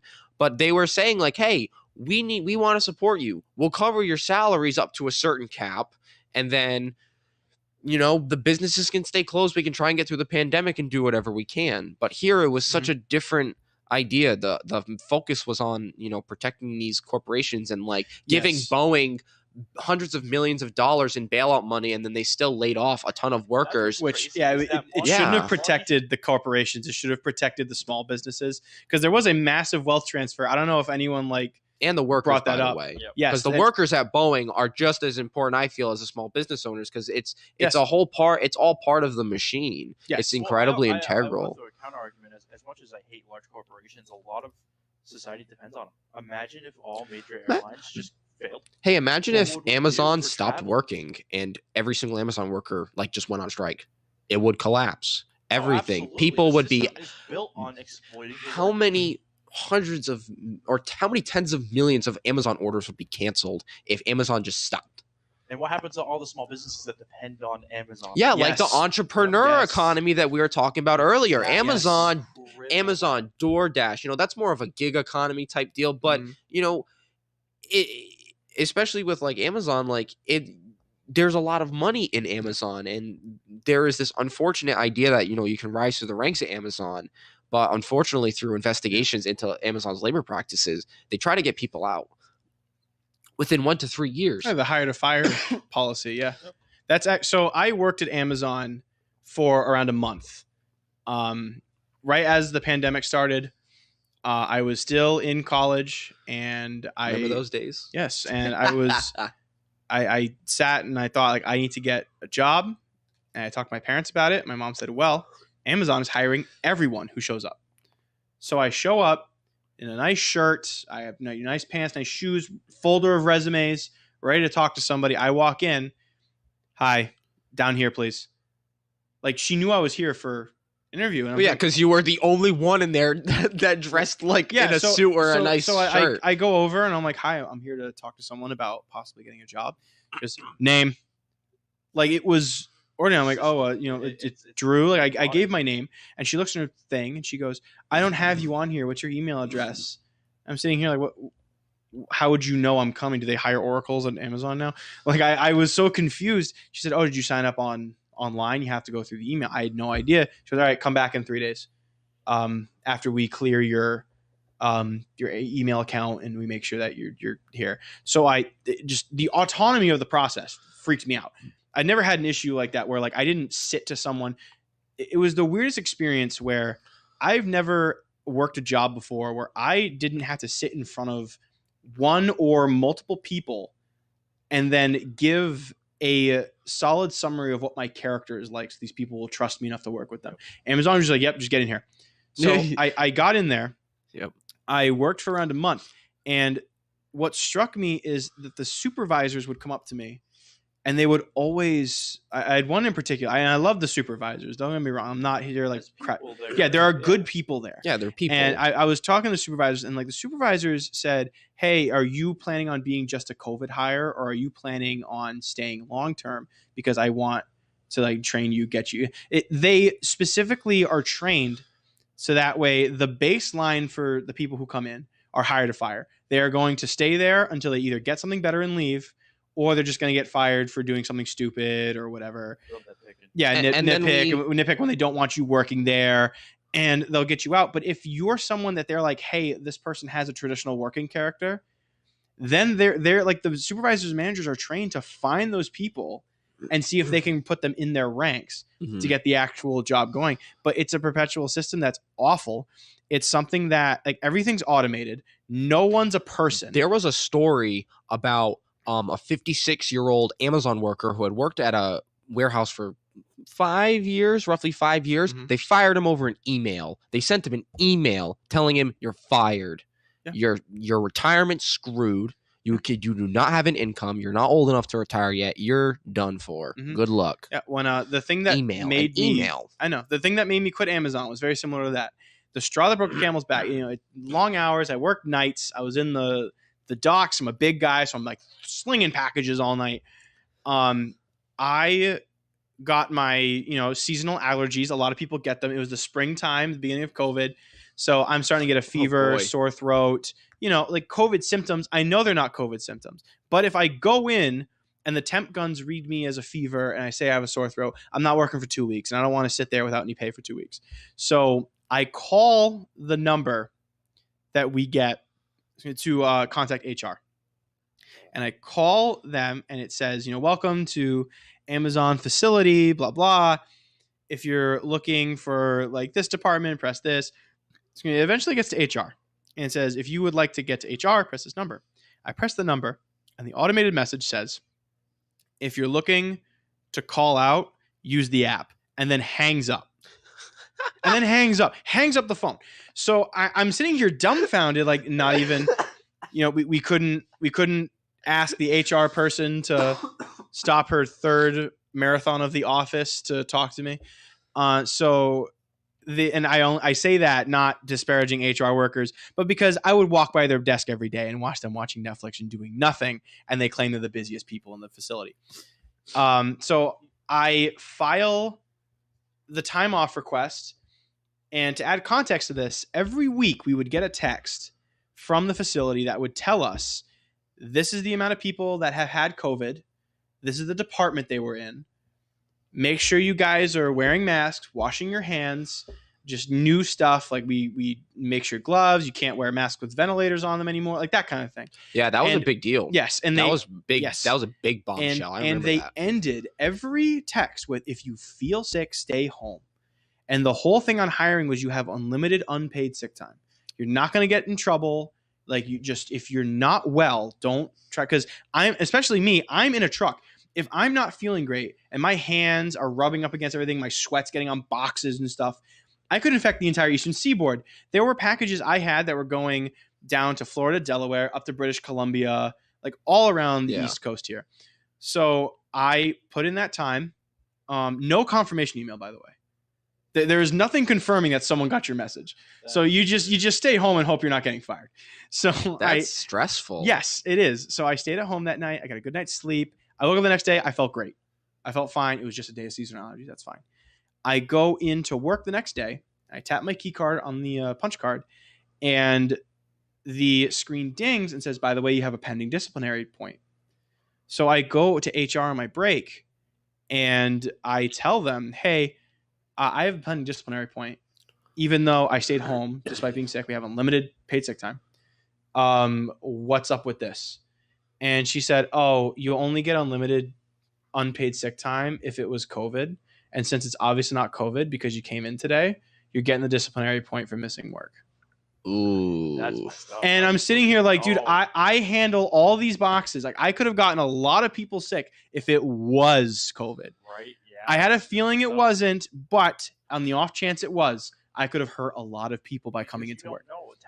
You don't know. Yeah, you don't know. And I mean, So- at that point of the pandemic, we really didn't know the effect of COVID-19. Now we know that you really can't pass COVID-19 on surfaces. It's very, very difficult. And a lot of perfect circumstances need to be reached to catch COVID-19 from a surface. It's more of droplets from the air. But at the beginning of the pandemic, like you said, wash your hands, wear a mask. We didn't know if this thing was traveling on surfaces, in the air, if it could go to like cows or pigs, if we could have a huge outbreak in the meat pack. We were totally in the dark. It was a big deal, and like everyone was on board. Like even a lot of these people who are now very anti-mask, anti-vax kind of a thing, were still on board with the okay, like as a courtesy, let's do this so that way it can pass. So she tells me that, and I look at her and I say, okay, then I'd like to put in my 2 weeks. This is ridiculous. And she points at my phone and says, you got to do that on the app, honey. I can't help you here. You have to quit on the app? Yes. Then, okay, so number one, Amazon HR, what the fuck do you do? Number one, I'm asking that question. What the fuck do you do instead of watch The Office all day? And like, because I worked the night shift, right? There was HR there all night. Oh, wow. And it's like, because you could not tell what time it was inside. Like if it's 5 in the evening or 5 in the morning, there's just as many people there. That's weird. It's crazy. It's so weird. Well, I mean, it's the only way I could 24/7. the only way I could tell what time it was because I was in the trucks. I could see out the windows. But if I was a picker or a packer, I would never know what time it was until the clocks told me. So it was absolutely dumbfounded. I put in my time on the app and I got out, but it was just the absolute most inhuman, felt like a cog in the system feeling I've ever felt. It was unreal. And I'm sitting here like, how can we let this practice? How is this practice still so effective when like you hire a bunch of employees just to get them out, and then you treat the ones that want to stick around like that? Yep. And then if the workers want to try and unionize, we had a really big union campaign in Amazon warehouse in Alabama, I believe. And there were crazy lengths that Amazon went to thwart that union strike. There were you talk to unions, and there was a situation where Amazon had lobbied the town to like work with the street lights so that people at red lights would be at it like for a shorter amount of time. They were messing with the times. They were messing with placements of things around the Amazon, and it's like it's all money, and they're able to say, "Hey, well, we'll spend the money for brand new infrastructure right outside of Amazon as long as you just approve the plans." Corporations should not have any say in critical infrastructure, especially when that critical infrastructure regulates traffic and saves lives and stuff like that. Yeah, well, then that gets into the discussion of private construction and private restoration of public goods and public utilities like highway systems and things like that. What if this is a key part of our infrastructure, how much are we willing to spend in tax money for the profit gain? That's a very important question, I feel, isn't even talked about on the mainstream media. We have this infrastructure bill in the pipes of the parliamentarian, this crazy nobody that no one knows the name of. Can you tell me more about this bill? Because you brought it up a couple times. I don't think I know as much about it as you. And could you just explain to me and the audience what this bill's about? So in the beginning, the idea was there would be two bills. There would be a standard bill that would go to the Senate floor after being passed in the House of Representatives and passed with a 60 vote majority. Obviously, you need 60 because they can filibuster it and make you need 10 more votes. It's ridiculous. All you do is literally send an email and saying, hey, I'm going to filibuster that bill. Good luck. And that's it. Anywho, enough about that. So the idea was there'd be two bills. The first one would go through regular order through the Senate, without the filibuster. And then another bill would be put through this Senate budget style architecture called reconciliation. And the idea is anything to do with taxing or the income of the state, the federal state, the state. If that has to do with this bill, it can be put through the reconciliation, which you only need 51 votes to pass, and you cannot filibuster it because it has to do with budget. So you can't filibuster a reconciliation bill. So all you need is all the Democrats on the side of Joe Biden and the Democrats to say, hey, all 50, Kamala Harris is going to break the tie vote, and we're going to get a reconciliation bill through. So the idea is there is some infrastructure spending. Unfortunately, how earlier I mentioned, not just selling it to private enterprise for the cheapest dollar. That's part of the infrastructure bill that is trying to be pushed through reconciliation. What they're trying to, I forget the name of it, what they're trying to do is sell off old infrastructure to build new infrastructure. It was tried in Australia. I believe this was after the Great Recession as part of their rebuilding of their economy. And they tried it, and it turned out to be a huge failure because it ended up imposing further burdens on the average people who are working and having to pay for toll roads that now they weren't toll roads, or certain things will be more expensive because now there's a profit incentive behind it rather than just a public commodity that did not have an inherent profit incentive. And so now we're going to try that same thing according to this bill. And it worries me because we already have issues with our infrastructure, and so do a lot of other developed nations. And we are, in some capacity, afraid to spend to be able to reinvigorate infrastructure and not only just build new infrastructure. Our friend is an engineer, and he has crazy ideas that he sees online. And one of them was you put small wind turbines, these wind turbines that instead of spinning like a fan does, they spin like a cylinder upright, and you put them on the highway so the crosswinds generate energy. That is just a random idea off of the internet, and it sounds like a viable infrastructure plan that isn't going to need billions of dollars. And to give a profit incentive, you have to build and pay for the windmills, and then you put them on the highway. And you know what? That's actually a really good idea and a really good alternative to the wind turbines that we have now. Because they're huge. They're huge. They are susceptible to weather.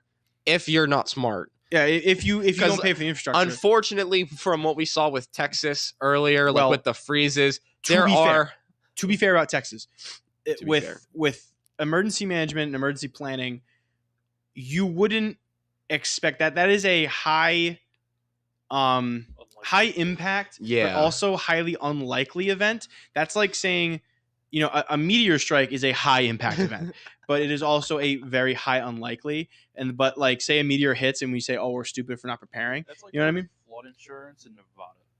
Oh yeah. It just makes no sense to do it in Texas. Caused a huge scrubble though. Hurricane insurance in Montana. Yeah. Stuff like that. It makes no sense. And so when an event like that does happen, it's like you're going to have critical failure.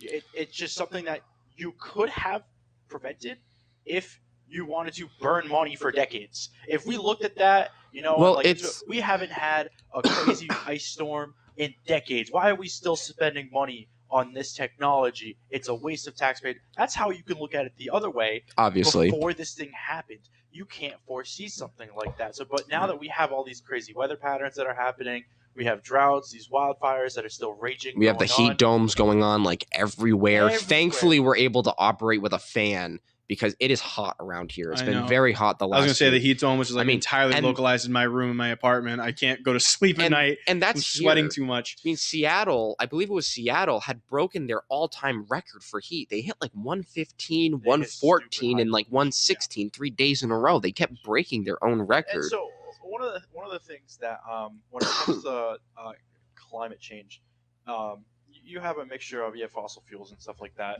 going on, but you also have climate naturally changes. You have right now the tilt of the Earth, people are saying, is changing. I remember that. So, things are starting to change with weather patterns naturally, and because of the unbalance of that mixed in with the human impact of the environment, things are getting crazy. Things are going to be crazy for a while. Sorry.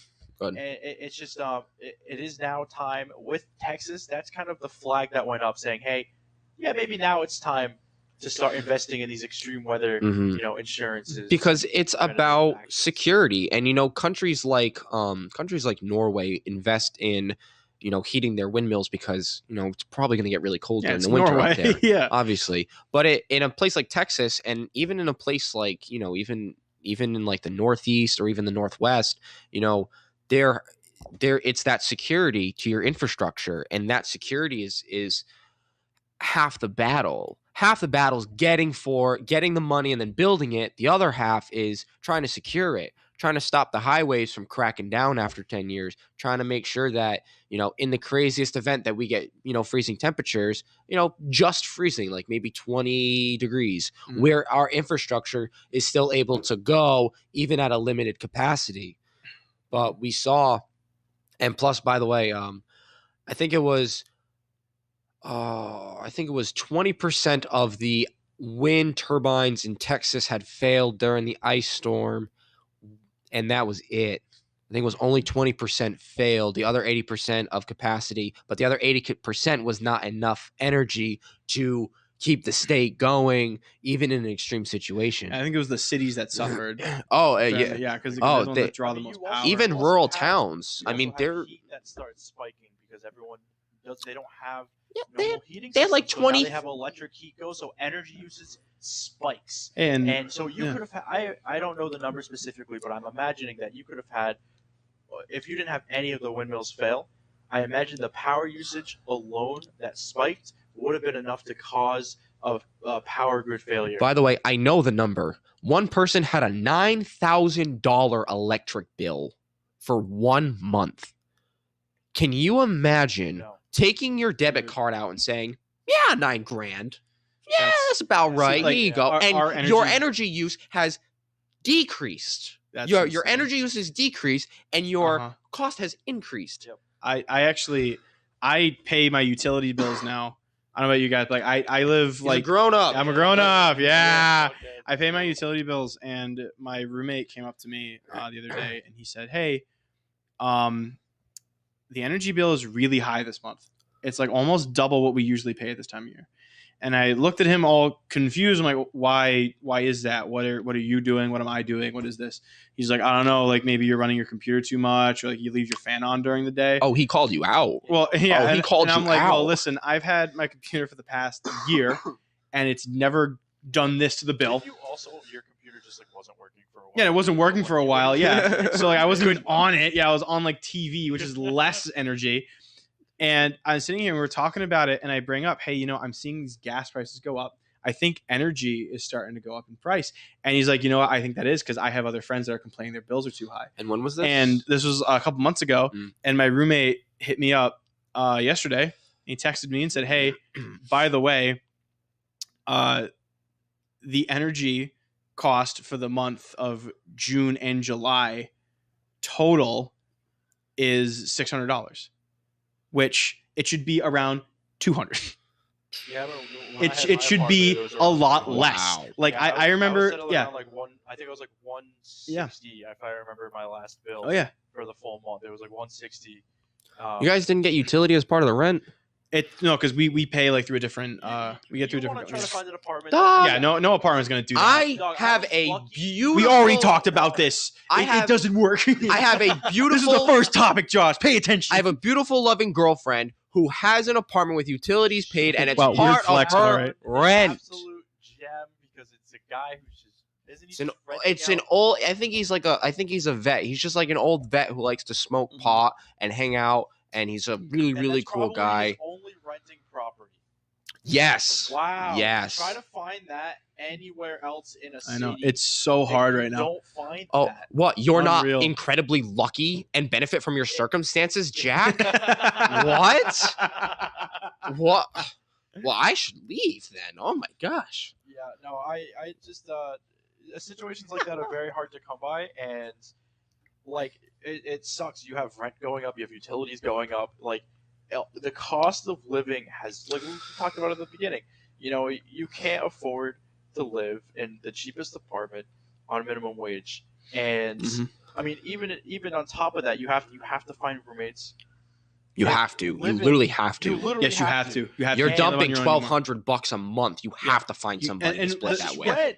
And the thing that's crazy, rent. and like the thing that like is so hard to wrap your head around, these shady ass apartments that are made, they're in buildings that are super old and weird neighbors, like in the middle of a city in like a bad neighborhood. You need to live there by yourself. A really good paying job. Just buy a house at that point, and then you go to do that, and there's BlackRock. There's Yeah, Like, BlackRock. here we are. Our favorite. It's actually triple what you thought. And like, I'm not, like, imagine I work super hard, make 60 grand a year, right? And then I have to by myself then get an apartment in a moderately nice side of town by myself, maybe with like a partner or a roommate or something like that. That's unreal. Like the expectation of that is insane. It's like those worker houses from back in like the 1800s and like the early 1900s, except it's not associated with the work anymore. It's just part of the natural society. Oh, you're talking about those like super factories, Yes. like the Carnegie Yes, like neighborhood. Yes. I remember that. It's like that, but like in society, not connected to the businesses. It's because we're paid so little relative to how much stuff costs. And there's a lot of different things. Like I wanted to ask you about this. What do you think is the issue here? Do you think it's we're not being paid enough, or do you think what we're being paid is not worth what it should be? I think. Well, go ahead. I think the concept of work should be re-examined for the 21st century, because a perfect example of unrecognized monetarily work Mhm. is parenthood. One of the first and most important jobs of humanity is the raising of the next generation and ensuring their security. Yeah. We are literal babies and cannot do anything for ourselves for years. We need that support. And that support can be in a form of in a different number of ways. And if you're looking at it at a rent idea, like we can't afford rent, the most direct impact on something like raising rents is trying to ensure that the work that is being outputted is seen as what it is worth. And that has to, and it's as simple as raising the minimum wage, but that has to be a national effort to say the nation of 725 is no longer us. And an interesting thing about our pay as far as like minimum wage goes, we have a very strange culture in America that is not common across the world of tipping, where you go into a restaurant and you tip the waitress and you give her extra money, or him. I shouldn't be specific. Cancel.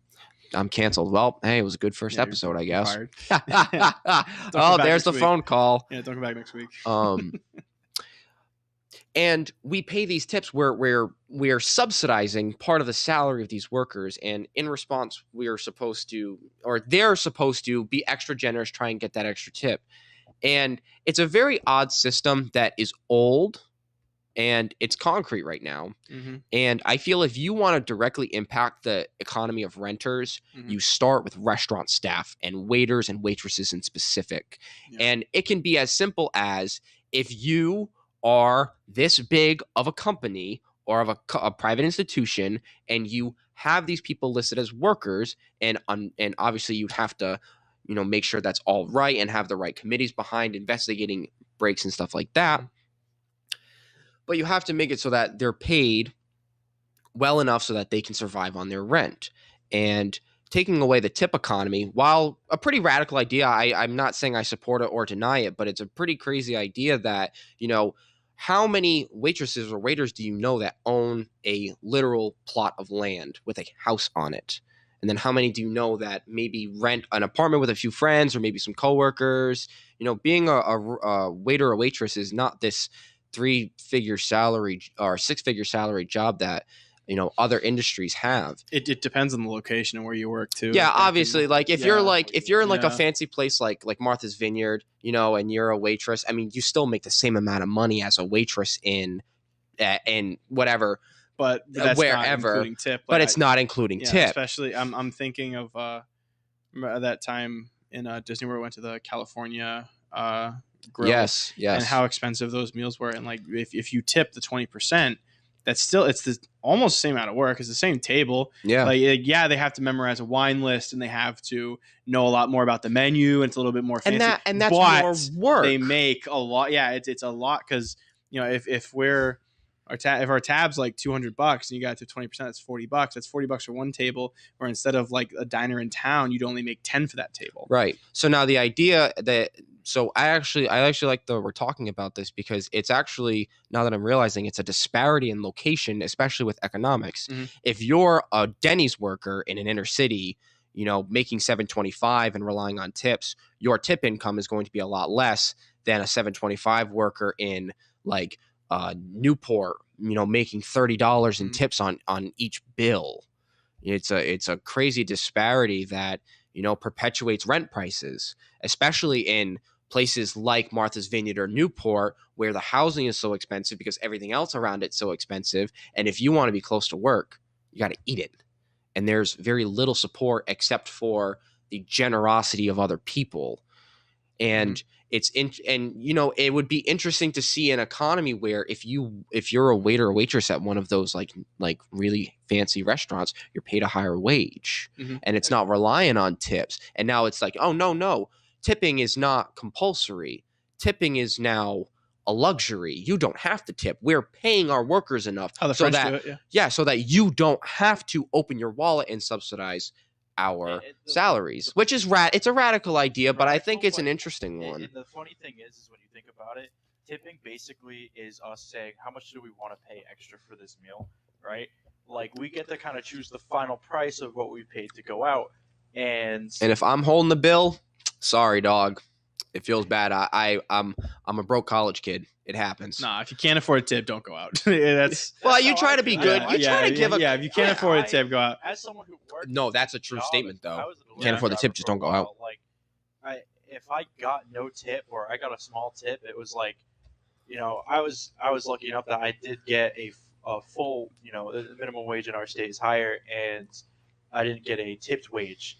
I still had the full minimum wage, but not everyone gets that. The tip wage is like stupid. It's low. Well, there are some places where it's like $2 an hour. that's slave labor. I'm sorry. Yeah, no, my mom People was a waitress, and she yeah. said all the time. She's like, before like she met my dad, she tells me about it all the time. That's where we learned how to treat waitstaff, because my mom would always show us like what to do that would make their lives a little easier. Mm-hmm. She says, they're making $3.75 an hour, and they're kind of thriving that you have a tip. So like, their life kind of sucks. And so, it's not $3.75 plates. It's like, not, and it's not $3.75 hour work.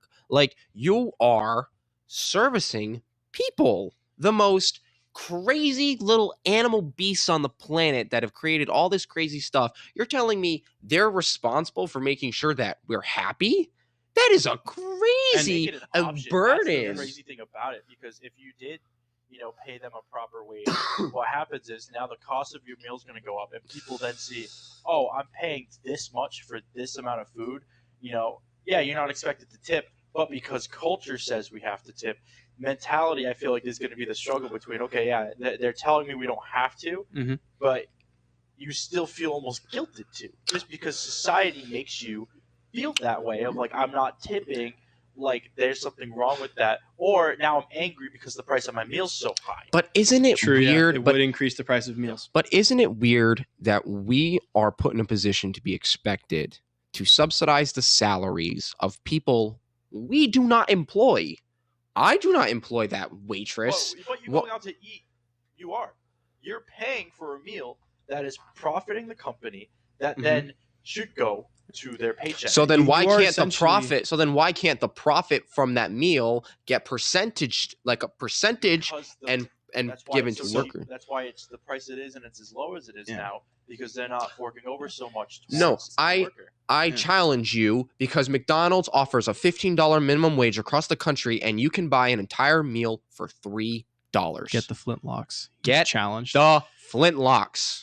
We I- will duel. I do want to You say have- it's you have not- different margin points, No, because you the do, and it cost also to produce hurts. that It is also, cheaper. yeah, it also hurts small businesses too, because it sucks. Because if you want to raise the minimum wage and make sure that people are getting paid a decent amount of money, it's going to fall on these smaller businesses more disparagingly than a company like Amazon or Walmart or McDonald's that already offers a $15 national minimum wage to all of their workers when the national minimum wage is $7.25. And I feel like putting a lot of that pressure on the states themselves and the governors and the state legislatures, that's a lot of pressure to put on a local or state government when it is a federal national issue. It is affecting all different areas of the nation's economy, especially the economy. You have restaurants in rural areas that don't get enough business, even though their prices are low and they pay their workers barely anything. But is that that an business issue with is their still- local economy, or is Oh, that yeah, an issue- yeah. or is that an issue specifically with that industry? Because if you want to tackle an industry to try to fix the problem, and you're ignoring everything else that's not drawing the business there, if people don't have money to spend, yeah, if you raise the wages for these workers, it's not going to fix the problem. It's Mhm. not going to pull people in. Right. In that specific area, you're right. It's not going to help them because it's So not at going to a pull federal people level, in. That's why I think having the states. to Well, a certain degree- that's why I said if you're a company at a certain size, if you reach a certain profit margin or a certain yearly income, which can be done, other countries do this, then you can I really have think it- you can have that type of first of all, openness, because every company releases their quarterly reports every end of every quarter. Every company listed on the NASDAQ and the Dow releases their quarterly results, so it's incredibly transparent. It's very do easy tax- to they do taxes see. at the end of the year too. Like it's easy to get how much they've made and whatnot. I think it would be an interesting approach to do, almost like especially specifically for the restaurant industry. You could do how many states they're active in, right? If you want to do a federal level, because if they're just local in one state, the state should handle it. Whereas if you are McDonald's and you're in every single state, that's where okay, the federal government should have jurisdiction over a certain authority of the wages and whatnot. And it's still, I think you also have the room for natural competition. Like right now, we are seeing the labor shortage really start. Prices are going. People getting paid for- especially in the food industry that we're talking The about. food industry is Like throwing servers are money at walking people out. right now. Entire McDonald's and Subways, I think, have been shut down because all employees just quit at once. I think there was a KFC where every employee just walked out. Oh, So when it's we went on- happening all over the place when right we went now. on vacation, there was a Dunkin' Donuts near us that had a sign out front saying closing early, don't have enough staff. Yeah. Wow. Yeah. Hitting home. Yep. It's like, that was what that hit me. I was like, wow, this is really like And this is widespread. and that's a rural community, like rural. Yeah, Like, so yeah, it's- it's right off the highway, and Right. the access to infrastructure is there, but the traffic, Yeah. it's just not there. When we go on especially 'cause of vacation, we COVID. go camping in really rural areas of New England. So to have that reach that area, that's really alarming. It's not a city. We don't go to the city. We go out to the countryside. Yeah, so, That's Yeah. crazy that it doesn't reach out there. So Excuse me, that it if does reach out shows there. how widespread this is. You have the headlines of like the cities that are having the shortages. It's everywhere. Mm-hmm. Don't kid yourself. It is happening, And it's something that you now have these companies kind of say, okay, well, in order to run our business, we are going to have to increase the pay. We're going to have to pull people in and play the game of competition, because now we're fighting for workers. We're fighting other businesses for the laborers. And part of the reason, and part of the issue, is we're still paying people on the unemployment extra money. I think that's fucking bogus. But that's the leverage. That's the leverage the workers have to fight for a higher pay. So Without that, they're forced to go in and say, I agree with you on that, but they're not workers at that point. They're not helping the economy. They're not a part of the system. yeah, it's going to end in August. I understand that, but that's part of the Yeah, problem. Right you know now. what? You're right. One of Because the things I think they should like. It's tough because you want, for the pandemic, you want people to stay home and whatnot. I don't know if we want to transition a little bit, because we've talked about UBI, and we've both kind of been advocates for that. UBI is short for Universal Basic Income. Yep. First introduced by politician Andrew It's Yang. been introduced before him, but he made it But popular. yeah, made it popular. But one of the things I thought about that, he always wanted to make it, if you're just a citizen, you get it, right? And one of the issues that I've actually come to kind of come to terms with is you do incentivize, the free will of you have a lot more leverage to bounce between companies. That's not necessarily good for production. You now have constant retraining. That's constant loss. Because every time you retrain an employee, you're training a new employee, you lose money. if you are being costs money to hire a new worker. if you are being hired for a good paying job that, let's say it has really good benefits that are mandated. This is fiction. This is fiction. This is pure fiction. Have fun daydreaming about this on your trip. It's pure hypothetical, because it doesn't. It's hard to get a job like that. I mean, even like small businesses. There was a story of a small business owner. I believe the state minimum wage was $9.50, and she raised her hourly workers to $15, totally on her own accord, and she filled up her staff almost immediately. Yep, and now that staff was able to produce the materials and the services to generate the company profit. That's smart business, because It's investment. She probably also had proper margins in place and proper revenues flowing in, and probably fudged things around to make sure that she could afford that. Not all small businesses have that luxury. Nope. Oh yeah, and then I was going to say, and that has to do with education. You raise minimum wage. We have a local pizza shop that I used to work at that can't it struggles to pay the minimum wage, and the prices for these fucking pizzas are getting stupid ridiculous. But knowing and working there for a while and knowing the cost, knowing actually going out and buying the product that he uses to make the food, he doesn't have a lot of options. Yeah. So what do you do in that scenario? One of the things with the UBI that I think should kind of change with it is, if you're a working citizen, you get universal, you get the basic income. Well, then we'd have, because now you're changing the minimum wage, and the federal government is subsidizing the income of minimum wage. You're not increasing the burden on the small business. You're actually taking it off of them. You're making it so they can put in a little bit less, right? While the employee still makes a living wage. So to your point about only working people, that would mean that the state would have to declare itself the authority to determine what is seen as work. It already does. Do you Yeah, I was know gonna say, is that already not? No, how it that works? is the market. The market determines work. If I'm willing to pay you $200 to go sit in my driveway and spit on your head, and you do it, I employed you. Yeah, that's work. You're Yes, paying me. that's not the feds. How are the feds involved in that? I think so long as you can get an income, then you are doing work. You know what I mean? Like as long as you get a Well, what about- on rhythm, a drop in like a drop in your bank account, or like a cash flow. Well, like you have a consistent kind of like and this is just you like have an employer. But Yeah. what about the Yeah, if you have an stay-at-home employer. parents? What about the most important and primal leadership importance of humanity We is already have parenthood? right now what just passed. The We child tax credit, which is a Child form tax of UBI. credit. It's a Yes. form. It's not And- the same And thing. that form that addresses that issue. I don't think UBI is supposed to address a blanket issue. Yeah, I it's don't not think supposed to. cover everything. I think when it Yeah. comes to solving minimum wage that hurts small businesses, how do we? Because small businesses is the entrepreneurship.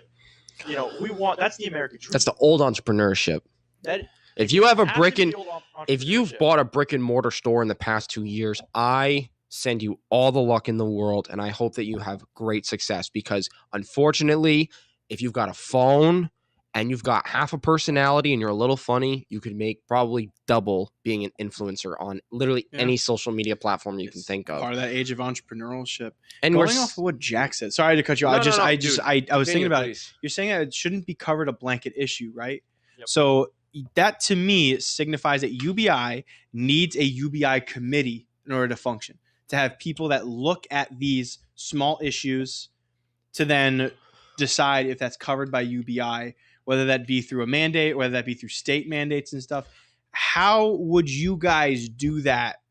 Like, how would you organize a UBI committee? Would it kind of be like the Supreme Court? Would there be agents in every state? Well, How, like, would it be like, would it replace the IRS, or would it be kind of like the IRS? What would you guys do for a UBI centric thing where there are exceptions to rules, where there are things that it can't cover but should cover? What would you guys do about those issues? From like the 1,000 hours I have of listening to Andrew Yang's voice, because I'm a psychopath, the way that you could establish something like that, if you wanted to go that route, is you would build a committee within Congress, within the lower house of representatives and the Senate. That's kind of, like the Foreign Relations Committee, the National Security Committee, the, Train Your Dog Committee, all these different committees that are in Congress. That's a committee. Hey, I wouldn't put it past them. Hey, you got to learn how to train your dog. Imagine you're a congressman and your dog's not trained. You'd be a laughingstock. Well, you have to have the taxpayers pay for your stuff. Yeah. True. Yeah. I would be shocked, honestly. But that's one thing you can do. I think that the idea of UBI already extends a lot of economic power to the federal government, but that's a trade-off to the economic benefit that it could bring to the citizens. So and this is my own personal opinion, I'm not saying you guys are wrong, but this is how I see a UBI. But you're wrong. Of course I'm wrong. I'm a different opinion. But what I think of it is, if you extend not only the ability to first of all, hyper targeting is really smart. Like the Bureau of Labor and Statistics in DC is a madhouse plethora of data that the feds could use to actually solve a lot of problems in this country. I feel like that's a joke in itself. Feds solving problems. Well, it all stems back to Ronald Reagan with his inaugural address saying government. What was it? It was the worst thing you could hear is, "I'm with the government. I'm here to help." Well, I think that was an interview. I think in the address he said something. He said that. Yeah. One of the few things I agree with Reagan about is, "I'm with the government. I'm here to help." It's one of the worst things you could hear. Well, let's think about the institutions that were in place before Reagan. Who was president before Reagan? It was Jimmy Carter. I think it was after Reagan. Yeah, I think he was. Or am I just too? Jack, can you look that up? Because the president's list right now. It was Eisenhower, then Kennedy. After Kennedy, it was Lyndon Johnson. Yep. After Johnson was Nixon.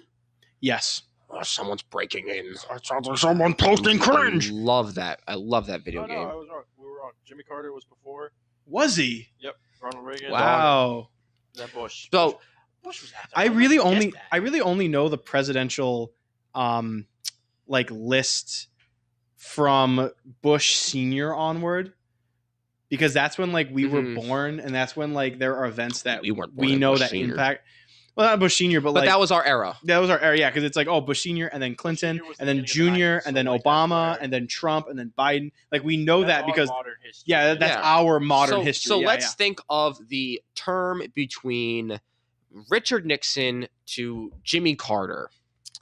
Richard Nixon had Watergate and Vietnam, two disastrous things that could ever happen to a president, and he resigned. It was a very huge fail of the institution. Epic. And then you had the situation with the Bay of Pigs with JFK, and literally the president of the United States had to come out and say, "This happened under my watch. I take full responsibility of it, and I'm sorry."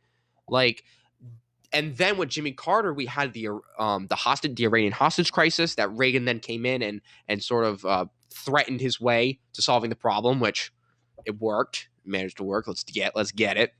But we already saw a distrust in institution. And then when Reagan came along, especially with that rhetoric, you're only perpetuating the distrust, but it's fair. But it's also not how I feel helping the situation, because yes, the government in its capacity right now is deadlocked. It's riddled with political infighting in both parties. You've got, the Squad and the centrist Democrats trying to fight for some type of control in the House. And then you have, the Trump wing of the party and the more centrist wing of the Republican Party trying to go through their own personal political battles. And in the meantime, they're trying to run a country. And we can see, like, with Dr. Fauci changing his tone on masks, how originally said, oh, we don't need masks. They're not really that important. Turns out they're very important, and we really did need them. And then the Fauci emails that were released about gain of function research to the Wuhan Institute of Virology. Did you see Rand Paul absolutely smoke Fauci? I did. For those of you that have not seen that, go, YouTube, Rand Paul, Dr. Fauci, Senate committee video. It's the newest video. Rand Paul got right in Fauci's face. He essentially accused Fauci. Wasn't in his face. He was figuratively got in his face. Yeah, if only American politics was that. Oh, imagine it's like American politics, WrestleMania. I think would actually pay attention. Yeah, exactly. Yeah, we would actually figure out, like, if there was like established lore for every candidate that was like really obscure. That'd be pretty cool. It's called Their Life. Yeah, true. Or early history. Like, look at their life. There's the lore. But he essentially talked to Dr. Fauci, and he said, Dr. Fauci, you said in your last congressional hearing that there was no correlation, like no funding between like your institutions and the Wuhan institutions, and we have proof of that. It was false through the leaked emails. Would you like to retract your statement? And I'm reminding, and like, Rand Paul is so funny. He's like, I keep saying, I'm reminding you, it's a felony to lie here. Do you want to retract? And then Fauci's like, Fauci acted, and this could just be me seeing it through rose-tinted glasses as someone who doesn't really support Fauci. And I love Rand Paul most of the time. Fauci acted like someone caught in a lie who was trying to deflect because he was blame. Yeah. Well, because playing term games, because he was saying it wasn't my organization that funded it, but it's a branch of, and it's like it's something he's still a part of, but it's not directly. And that's like the shell company loopholes. But now here's the thing. Here's the thing. Who used the chaos of the Trump administration to allow gain of function research to be funded to foreign institutions? The head of the NIH, Dr. Fauci. Yep. He was in part of this. And listen, like, you can draw your pitchforks and torches or whatever. I'm not going to join you. I personally did not really expect a whole lot of trust out of, Dr. Fauci himself. Whenever you see somebody all over the news, like they're the next big thing in politics, I personally try to tread carefully, especially with someone that is pushed around from CNN to MSNBC, and all these different networks, and praised as this all-knowing person that we should trust. Oh, we should trust Dr. Fauci and the CDC. Well, let's watch them gain our trust. Oh, they lied. And they lied. And just for people that don't know, there is a thing called gain of function research in virology. And the purpose of gain of function research is to alter different bacteria and viruses to test them to see if they can jump between species, be more contagious, be more deadly. Yes. This research is incredibly dangerous. And supposedly through those emails, it proved that Fauci was like essentially like through like semantics, like his company was funding a company that did that gain of function research on COVID and made it a bat only illness to transmit in humans, and then it got out by accident from what we know so far. Well, I know for certain that it was released that there were bats in the Wuhan Institute of Virology, at least in 2017. That we know for sure because there was a news story that was done in the Wuhan Institute of Virology about the center, and there were live bats seen within the institution. And something that you kind of said about how the gain of function research was used on COVID, we unfortunately actually don't know. All we know is that the Wuhan Institute of Virology got the money, because obviously we will never know what the Wuhan Institute of Virology did with that money. The CCP will never let those documents leak. Never. Like someone was going to have to die for that to be in the public eye. A lot of people would have had to get really hurt. To go back to what we said earlier, I don't even think it would matter. those people would die for nothing. China has this invincibility shield. If the UN tried to do anything, they wouldn't be able to, because number one, the balls of the UN is the US. And two, if they destroy China and like some miraculous miracle, the entire world versus China, number one, that wouldn't happen. Russia and North Korea would be at their side to do a World War III, World War I situation of the alliance system. Yeah. Well, the UN as well as like you attack China, the world's economy is gone. You destroyed the world's economy. No one can afford a loaf of bread. Everyone's hurting because you decided to attack China. Yeah, it was the right thing to do, but is it the right thing to do in the long run with this? It's tough to debate. It's a tough debate. It's hard. With a heavy cost. Exactly. Yeah. Is it worth the cost? Yes. The justice. Is it worth like tanks in the street, lining up for bread? Is it worth something like that? One of the things that we need to figure out is how, if we do actually want to stand and bring justice to the world, it's going to be a long game, because we have to make sure that we put ourselves in the proper positions to defend ourselves, defend our allies, have our allies defend us, and make sure that we can approach something like that, where if China did maliciously release a virus to the world, we can't just let that go. Well, it can't just be, no big deal. We know that happened. Yeah. Thing is, like, there's such little actual chance of them purposefully leaking it. Thing is, I can see a world where the Wuhan Institute of Virology got this crazy grant from the federal government of the US, where it said, hey, even though Trump's anti-China, we're going to give you all this money to research gain of function for viruses. Wuhan is like, this is awesome. We are going to use this all the time. Even though in 2016, the Wuhan Institute of Virology was cited by the Obama administration as having safety and security issues within the institute and within the actual lab. So the possibility, and I said this to my dad at the beginning of the pandemic when the lab leak theory versus the Wuhan market theory were both circulating. And I thought to myself, what is the possibility? And this was obviously before gain of function research was talked about, but now it adds more context. What if this institute was using this money, doing exactly what they were supposed to do with the money, which obviously wasn't good. This research is so dangerous. And if it had a link to this, we see the effects, but we obviously do not know if there was a link.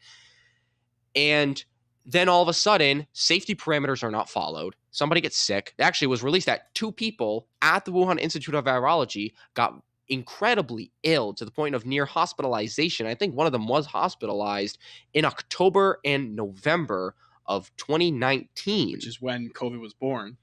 But it's born out the womb. It was, yeah. That was when like it first started infecting people. Yeah, that's when it started spreading. In Wuhan, yeah. Which is the so what's the possibility of a safety procedure being broken and somebody gets sick and then they go and pick up dinner or lunch at the market? That it's like going to Stop and Shop when you work 2 blocks away.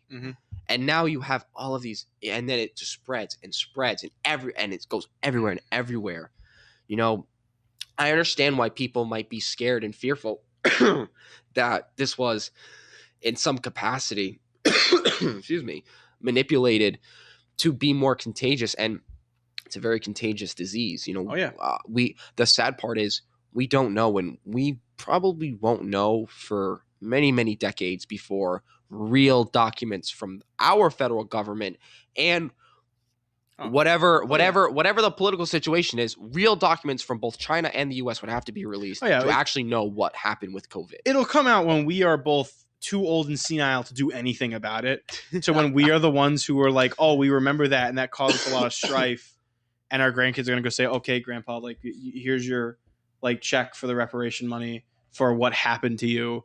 Like we're you know, like, oh, can I buy the new Xbox with it? You know what I mean? Like that's what it'll be. It'll get brushed aside because we aren't the fighting generation anymore. And then the fighting generation of that time will either be like just like we were talking about earlier, everything connects, man. Yeah. Politics is massive circles. It's gonna either that generation's gonna be we're gonna get to a point where the new generation is gonna be a constant fighting generation, or it's gonna be a generation that doesn't even want to fight, and whoever the ruling power is just do whatever they want. Well, there was Thomas Jefferson, our 3rd president. He, in his personal writings, he, and I believe some public writings too, was very radical, and not a lot of people in his time were very appreciative of his idea, and I know for a good reason why. He believed that every 25 years a new government should be instituted so that each generation can rule themselves. Obviously it's crazy, but if you look at it at a more metaphorical sense, every 25 years there is some type of revolution. Every generation has their own fight to fight. Some generations might have to fight Vietnam and like Agent Orange, like Vietnam vets coming home with massive damaging effects to their body. Some generations have to fight massive economic instability, like we've had, like our parents have had to, with the internet bubble crashing, with the 2008 housing market crashing, and then COVID. And now our generation is probably going to be fighting the fights of things like voting rights, statehood rights, as well as climate change, and actually having trust. Our generation's fight is rebuilding trust. Yeah, no, I could definitely see that, because right now we're in trustless, and like a trustless relationship doesn't stand. And right now, that's why there's such hot tension between the government and the people, the police and the people. People don't want to trust anyone. And I'm really thankful you brought that up, because that's a perfect segue to the last topic we had in our list today. I thought we weren't going to make it because it's coming up, like we're what time is it around, Jack? It is 12:20. 12:20. So we are coming up on our time at 1 o'clock. I wanted to make sure we got this last point in. Cuba. Cuba. Viva la revolución. Viva la revolución. Right now in Cuba, we have a lot of people who are trying to flee the Cuban communist government as it's falling apart, since Fidel Castro is no longer around. We have Trump's not playing hardball anymore. If anyone's been paying attention, and you can verify this on Twitter because Biden officially tweeted about it, Cuban refugees are blocked from coming into the United States. Cuban refugees cannot get in there. To quote President Biden, if you are Cuban and you're in the water, you are not coming to the United States. Right? But wow, they're letting in all kinds of immigrants, like refugees and other either illegal immigrants from or legal other immigrants places. From other places, especially down south in Mexico and South America. And I saw this on TikTok, of all places, politics TikTok, made me really think about it and start to kind of come up with my own thoughts about this. The Cubans are escaping communism, right? They see the regime that it is. So they're coming here, and they are not going to vote for the party of communism. The party of, right now, it's kind of the party of soft socialism. They're not going to vote for Democrats. They are all going to vote for Republicans to keep as most of a capitalist society as possible. Meanwhile, you have these people at the border who are coming in down south who are going to be voting blue once they come in, because they're the party of acceptance, of letting people in, of letting their people in. This kind of non-consistency with allowing refugees in, I believe, should be grounds for a charge of voter suppression and voter influence. Whereas they are pumping it trying to open more borders, trying to get as many people in as we can to swing Texas blue, a red stronghold state, while blocking people from coming into Florida to make it a stronghold red state of its own. Florida usually leans red, but it can flip. Yeah, it seems like it's a human rights violation. And it's, and I am all for strong security at the border, because I hate, brown people who live lower than me on the equator. Yeah, of course. No, you freaking idiot. Absolutely not. I am so for strong border security, because there are a lot of illegal drugs that come up that destroy communities.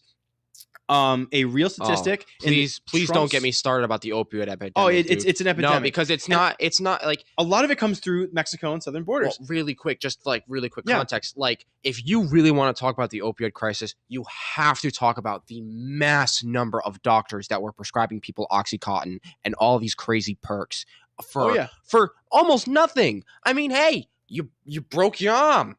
Take this bottle of Oxy home. I make a shit ton of money. The Pharmacist on Netflix is an amazing documentary that shows at the local level what that did to certain communities, especially in New Orleans. It destroyed them, and then it perpetuated these illegal drugs. And now that the government finally stepped up, and different companies have had to pay massive fines, no one went to jail, and now that we finally have a monetary justice for the opioid epidemic, now we have the total issue that now that all of these perks are gone, now all of these illegal substances like heroin and especially fentanyl are littering streets, especially in homeless communities. Homeless communities are getting ripped apart by these opioids. And they're brought up through insanely inhumane practices, insane ways of smuggling. I saw a statistic the other day, 80% of women that come up through the Mexican border are raped along their journey.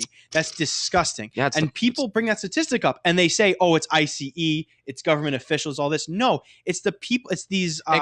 Some of it could be. And there has been issues of that. And those people should be processed to the full extent of the law. Percentage that's so high. And that can't just be government officials. And it's cartels. It's the cartels. I think they're called, are they dingoes or something else? They're called Diegos? coyotes. Coyotes, there you go. Coyotes who are hired to take these people across. Of course, going to take advantage because it's like, they're at their end of their rope. They have no other choice. And on the topic of other people getting abused at that border, a real statistic, love him or hate him, not a fake one, by the way. Donald Trump, in his first 2 years as presidency, through his increase of border security under his administration, has had more arrests and prosecutions of human traffickers, child traffickers, and sex traffickers than Obama's in all 8 of his 2 years versus 2 terms. Because he militarized ICE. Yes. And he tried to promise 12 million deportees, that's a really hard number to hit. Yeah, man. If you hit 2 million, I'll give you props. But wow, man, 12 million is a big number. Yeah, but we have there's so much crime that goes on down there that not a lot of people want to acknowledge or think is possible. And you know what's crazy? It's something that we need this border security, and and if it's listen, if there's a woman who comes up with her kids and it's genuine, they're like, I just want a better life, I hate the cartels, I will be the first person to shake her hand when she passed that citizenship test. Welcome to America. And it takes a long time. It does, but it's in the interest of us. We can't just let people in that will hurt people in our own country. You want to make sure that it sucks, and I hate that we have to play bouncer sometimes, but it's what's best for us and everybody. And I'm sorry, but as soon as you make it in, I love it when people come in, like those posts on Reddit, and it's pics I became an American citizen today from Guatemala, from Chile, and people in the comments, oh, conservatives are real mad. No, conservatives are ecstatic because you did the right thing. You came over the right way. We love new Americans. Yes, we love new Americans. And it's funny because the people who are the most vehemently against illegal immigrants are the legal immigrants. I knew someone in college. He was born in the Ukraine, came over. He speaks fluent Russian. He was an awesome guy. I went to college with him, and we were watching TV one time in the cafeteria, and it was about Donald Trump's plans for the border. And I turned to him and I said, hey, man, as an immigrant, as someone who has come in and wasn't born in our country, what do you think about this kind of stuff? Just because I'm thinking, I have my opinions, but I was never in the shoes of someone who wasn't in this country. Right. Especially from the Ukraine. Exactly. So I asked him, how do you think? And he went on this whole rant about how he's I can't stand it. My family worked their butts off to get here. I had to learn English to come here, and this is awful. And yet these people are given a free pass, and then they could perform crimes, and they get sent back, and they come back in, and then, you got the drug, and you got the drugs and the gangs and stuff, and they go off, right? They go absolutely off. So I do believe the security is necessary. It's unpleasant sometimes, and it's unfortunate, and sometimes reality is, and it sucks, but we have to. You have to be firm. Yes, we have to. You're being thorough, and you're not letting any bad people. Yes, and I want that consistency of letting people in, as well as having strong security in Florida for those Cubans trying to escape the brutal grip of communism, and they want to come in, but Biden won't let them in. He's very vehemently says no. And it makes you think, why is he not that consistent? Because it's I mean, if there's a better explanation, can one of you guys give me one? It sounds like voter suppression. I think it honestly, I think it has to do with just so much geopolitics, because all right, so let's look at Cuba. There were those pro-democracy protests. There were also pro-communist protests that the mainstream media did not even recognize or talk about. They totally blacked it off the air entirely. So that's a whole counter protest that's totally off the map and not given any legitimacy. Even if you disagree with communism, people marching in the streets for the support of their leader or in dissent of their leader, that's a natural right of ours, and we should support that for others as well. 100%. And look at Ron DeSantis. governor of Florida, Florida, big Cuban population. He wants, and this is a stretch, and I'm not trying to solidify anything, but the geopolitics of that is now Ron DeSantis, maybe he can't I'm using a bad term for lack of a better word, milk the issue of the Cuban protests. Yeah. Now it's hey, that can't be milked. We've nipped this in the butt. We're going to look strong on immigration, even though we are just setting ourselves up to look like a hypocrite, just look like a straight up hypocrite because of geopolitical battles. I love you guys. I need to use the bathroom. I will be right back. For it. Please continue without me. So, and something about that with Governor DeSantis and stuff, I agree with that, wanting to make sure that politicians don't milk issues to the point where they have to get it. But is it worth spiting this one governor to make sure these people that are fleeing crises can't come over?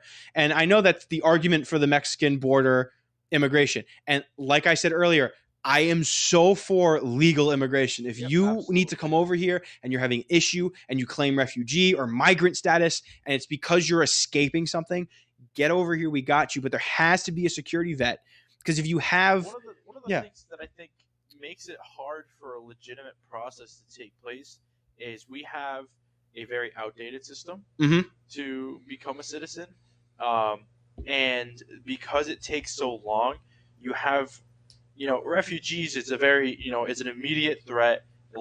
People are in danger. Their lives aren't sustainable. They're looking for a better life. And Jack, is there anything going on the monitor right now? As of what? Do you want to swing over to Josh's seat for a second? We've yet to get him a camera. This is Jack, our producer, as well as voice off camera. Welcome to the air, Jack. What's going on? That's why we have 3 people.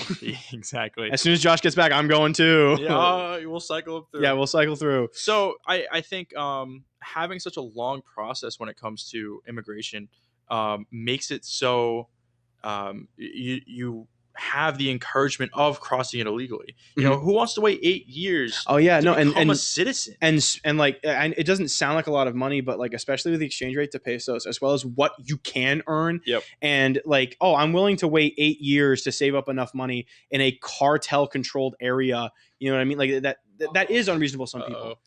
Josh has returned. Josh going to keep our conversation going. Josh, you can take my seat. I just got to run to the bathroom too. I am now the producer behind Come on the camera. screen, kid. Get over here. I came over here.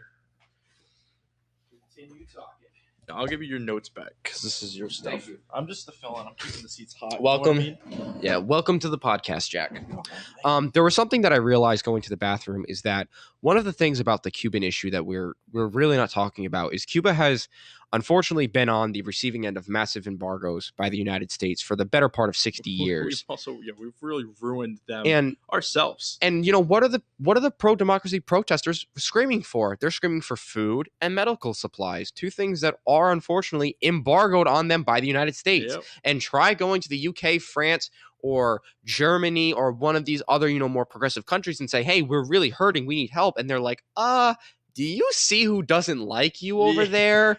That's a whole big game of basketball I don't want to play. Yeah, they don't want to be involved in it. They're not going to be willing to help. And because you've isolated this whole country and you've refused to give them help, you really and it's radicalizing them. It's radicalizing them to further go into the depths of communism when, I don't agree with communism. Lenin and Stalin tried so hard to make their own forms of communism work, and it couldn't withstand the economic power of capitalist United States. Yep. In that time frame, who knows how crazy history would have changed with a few different events happening, but that's a philosophical question for another day. What the reality is that these people are calling for food and medicine, and if they don't get food and medicine, well, they're going to get even more angry, and more nefarious powers within Cuba may attempt to gain power, just like we're seeing what's going on in Haiti. The president of Haiti is assassinated, and now these federation of gangs are trying to take control because of this massive power vacuum. The big fear is you have all these gangs and these dark groups that you open up that vacuum. You don't know who's going to fill that slot. And the U.S. tries to fill it. In the U.S., they're going to try. They would try, and they probably will try, right? They're trying in Haiti right now. They have the FBI went down because the just so people know,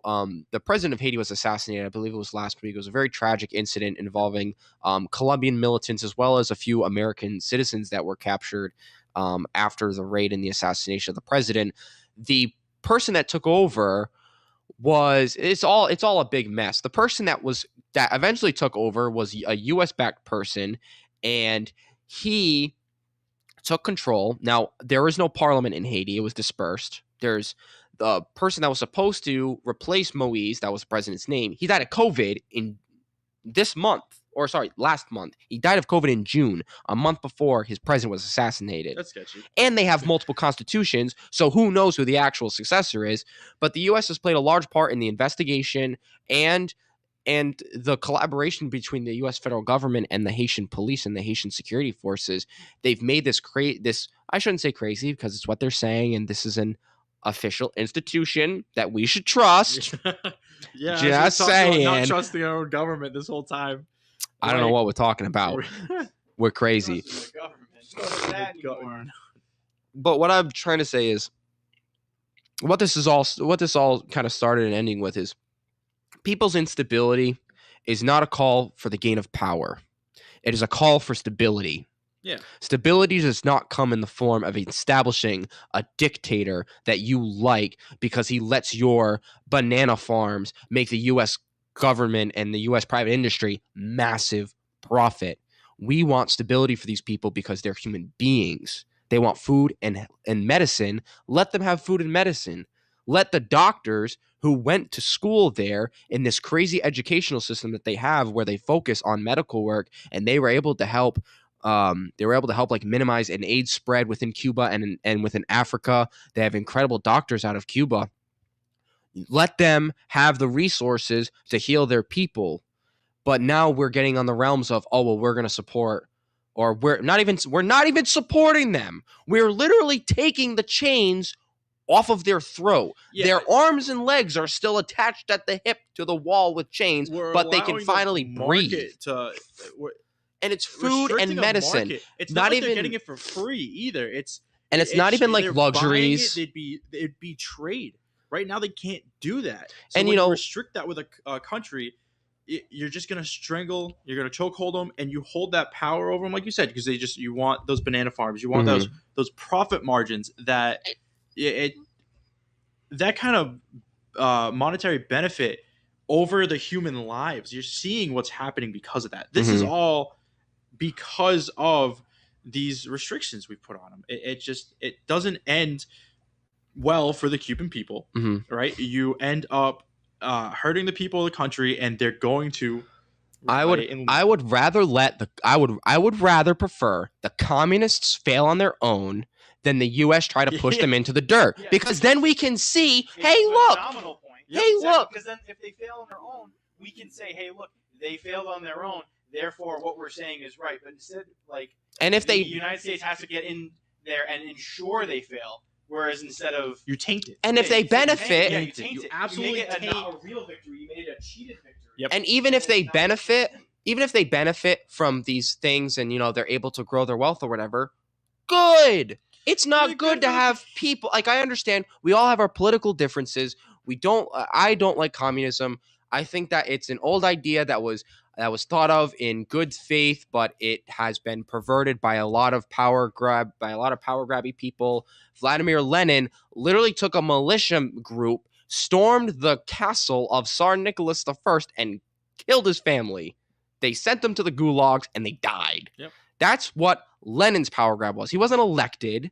He wasn't appointed prime minister. He took over and then walked out onto the balcony and said, I am your new leader, to the entirety of people. It's not a democratic process. And we can let these bad systems fail, but let's let them fail on their own so that it can die. No more of this, because the U.S. has had massive involvements in left-wing governments across the world getting affected, disbanded, breaking down political instability because of things like the CIA, things like overreach in private industry, like we mentioned with those, with banana farming. I believe that was more in, I don't think that was Cuba. I think that was on South America. I don't think that was on any of the islands. But anyway, the point still stands. you're right. We are putting these people's lives at risk.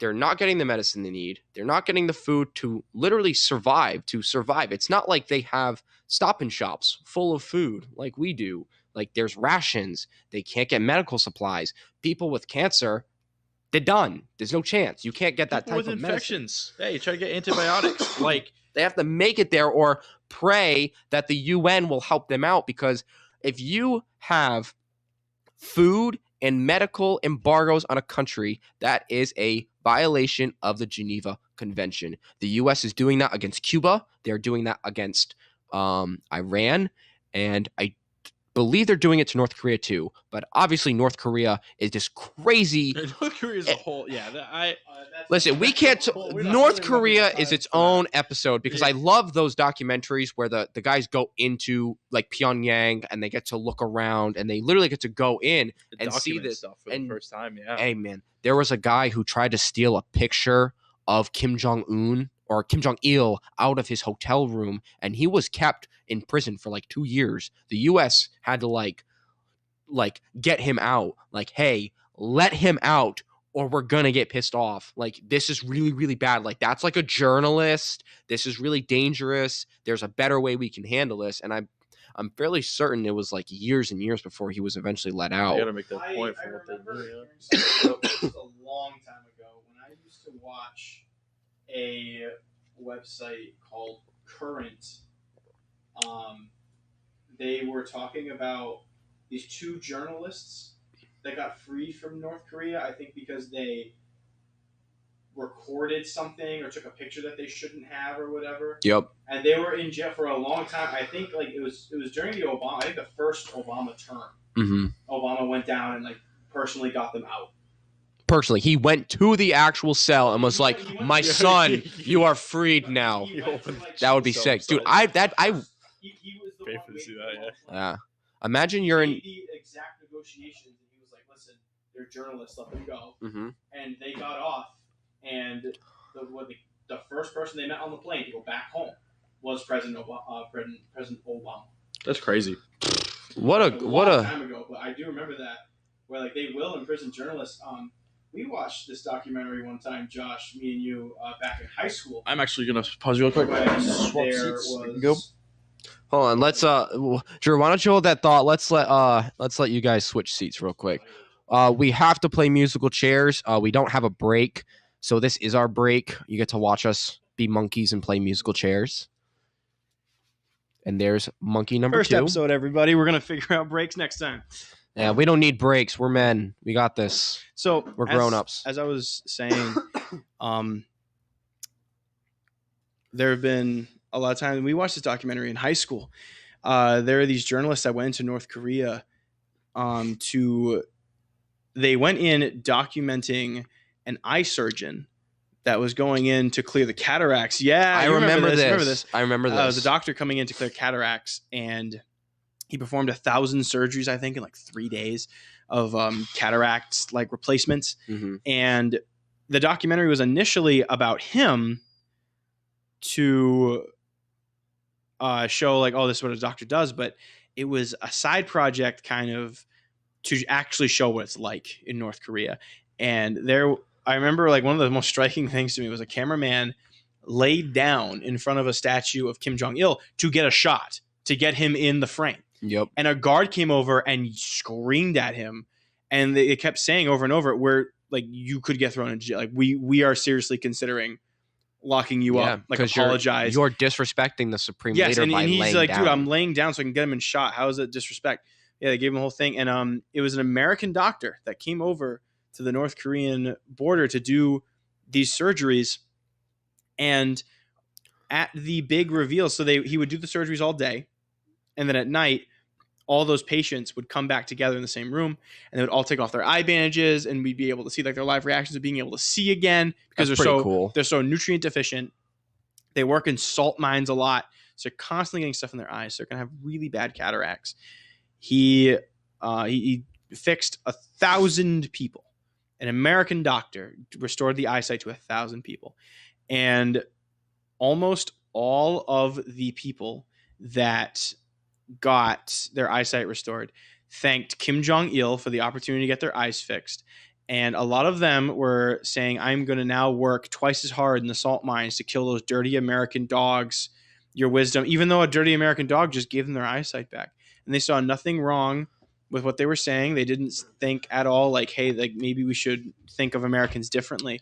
They're so ingrained. It's insanity. Now I want you to think about those people that were allowed to be a part of this. You said they worked in salt mines, so they're not wealthy. They're lower class, workers that don't have any political influence.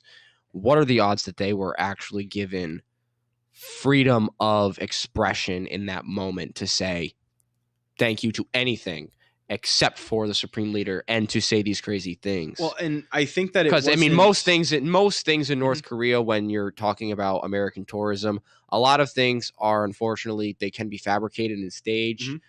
There are plenty of documentaries about North Korea where people go into restaurants and they're the only persons in there. They have grand shows for journalists and for politicians entering North Korea, but the room is empty except for the one person and the camera guy. The amount of wealth that people have to spend on luxuries is not really there. Their freedoms are suppressed. Their speech is suppressed. Their ideas are suppressed. And, I think I'd be shocked hearing anything different out of those people because of, like, we are able to say, hey, the FBI is involved with the Amy Whitner thing, and we don't know the extent that the FBI informants did. We don't know what they were given in response. We can say all these things without the feds breaking down the door within 2 minutes of this podcast and telling us to turn off. In North Korea, it's like, you're gone. There's like 10 websites in North Korea that you're allowed to see. 10. That's it. They have like a search engine, a streaming service of some kind that streams like pro-communist propaganda. It has to be approved North Korean. Because it's all media. state ran. Yeah, the internet there is state ran. It's state censored, and you're not gonna be able to get like the Hunt for Red October or something like that. Like you're not gonna be able to get anything. Yeah, it's like trying to get Red Dawn in Russia. Yeah, or Black Ops 2 in China. Remember that? Remember when Black Ops 2 was banned from China because it portrayed China as the aggressors and as the enemy and stuff like that? Hey, I didn't see Germany banning World at War or Call of Duty 2 or Call of Duty Big Red. I believe they actually had to change the graphics. Okay, so they had to censor it. I know in Germany it's illegal to portray anything Nazi-like. It's also illegal to name your son Adolf. What? Yes. Dude, that's so crazy. Real.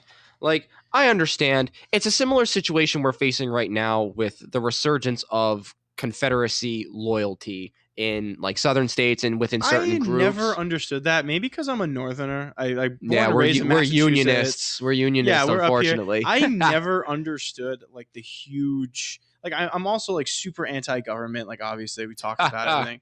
It's just I don't know. I've never understood like the Confederates. Woohoo! Like.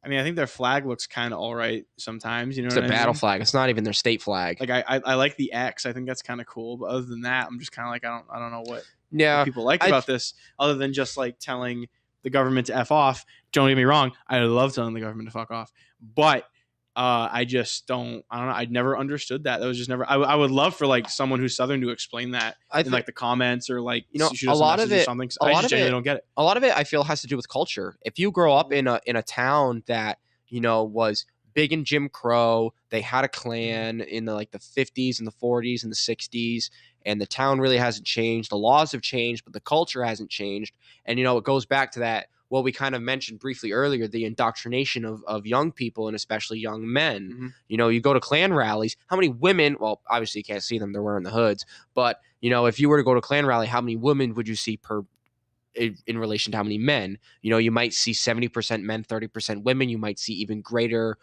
percentages for men. Mm-hmm. And that indoctrinate, and, it's culture, it's the upbringing of people, but it's also the indoctrination into culture. And you can indoctrinate people into positive cultures, like being positive and supporting people and all that good stuff. You can also indoctrinate people into hateful things and unfortunately, Confederate loyalty is synonymous with racism and the advent of slavery and like derogatory use of words against like African Americans and brown people and Jews especially as well. Yes. So I feel like if we had somebody who was a Confederate loyalist, like who has like the stars and bars in their room and they're like totally in it, you know, how many people like that would say, well, I grew up like my parents were like that, my neighbors were like that, like the community was like that. It was a part of the culture, just like how up here we're raised in a more progressive area where we're more tolerable of people. We might not agree with them, we might not like what they're doing, but that tolerance is the key notion. And if your culture or your system does not have that tolerance, then you know you get tied like to political leaders, especially like propaganda, like the statues. And look, it sucks because like that's a part of our history. That is what I feel is the second most important conflict in American history. The first was obviously our own revolution. The second was the preservation of our union. Yes. There's nothing, I mean, apart from starting the damn thing, there's nothing more important than keeping it together. The revolution and the Reconstruction are definitely two of the most important moments in American history that shape what we are today. And you're right, dude, Reconstruction too, because Reconstruction was supposed to be entirely different. After Lincoln was assassinated, Andrew Johnson came in. Yeah, it was Andrew Johnson. It wasn't Jackson. Andrew Johnson came in, and he totally flipped the switch on everything. The Emancipation Proclamation was already passed. There's nothing you could do. However, there was land promised to former slaves of Southern plantation owners. Johnson nicked it right in the butt. And that's why you know, when we were in high school, there was a lot of discussion, and even a little bit today, about reparations, because Reconstruction was totally rattled after that, after Johnson took office. And you know, it was a choice by Lincoln to pick a Southern Democrat who was in favor of these segregation policies and slavery, to unify the Union after the Civil War. An honorable action by an honorable man. And unfortunately, you know, John Wilkes Booth, he pressed the trigger, and Andrew Johnson came in, and all of these things got changed up, and it's still affecting us today, where even now in 2016 and 2018 and 2021, we're still talking about reparations of some kind for descendants of slaves. But it sucks because like it feels so far gone that like targeted reparations are going to ignite that fervor again in the Confederate loyalist camp. And we're going to see it. And, you know, the numbers of people might not have changed. It still might be the same communities, but they get more active. You see them more. They're out in the streets. They're waving the flags. They're doing the things. And they're trying to, you know, they're getting hyped up by trying to be pushed. Well, how they feel is pushed down, even though it's, in my view, it's just the times continuing. Right. It's the natural course of our Constitution to change. And I think, just personally, based on my own experience, I feel like if reparations were given, number one, there'd be a bunch of belly aching from all kinds of people. Yep. All kinds of people would say, you know, and like we made that point earlier. We weren't around for this. We weren't around for any of these atrocities. We don't. Yeah, that's kind of the mainstream argument against reparations. And I feel like, because a lot of people are saying like, oh, it should be like a lump sum of money, or it should be like, you know, something about like ease of jobs or whatever. Giving a lump sum of money to any community based on just, you guys deserve it. Not saying it's like, oh, it's because you can't give it to African Americans. No, if you gave any group, just a sum of money. Southern whites. We gave Southern whites a shit ton of money because we killed their ancestors in the Civil War. It would be the worst decision that they could make for that group to get them out of a bad area, especially the poverty that a lot of African Americans live in. I take no pleasure in addressing that African Americans live in a lot of poverty in this country. I think that's awful. I don't like poverty anywhere in this country. That's why we were so angry about giving money to all these countries that aren't going to use it in the proper way.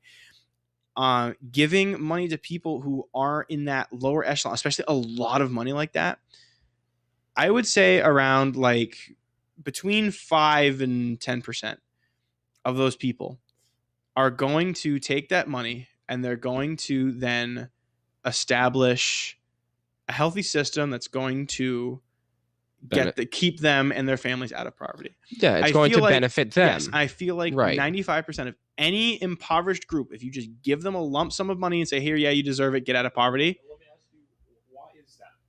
Well, let me finish. They would spend it on something they want, like shinies. Shinies. Well, newest iPhone, newest cars. They would buy a lot of things, and then it wouldn't sustain. And yes, that does branch to education, and it's a super bad loop cycle.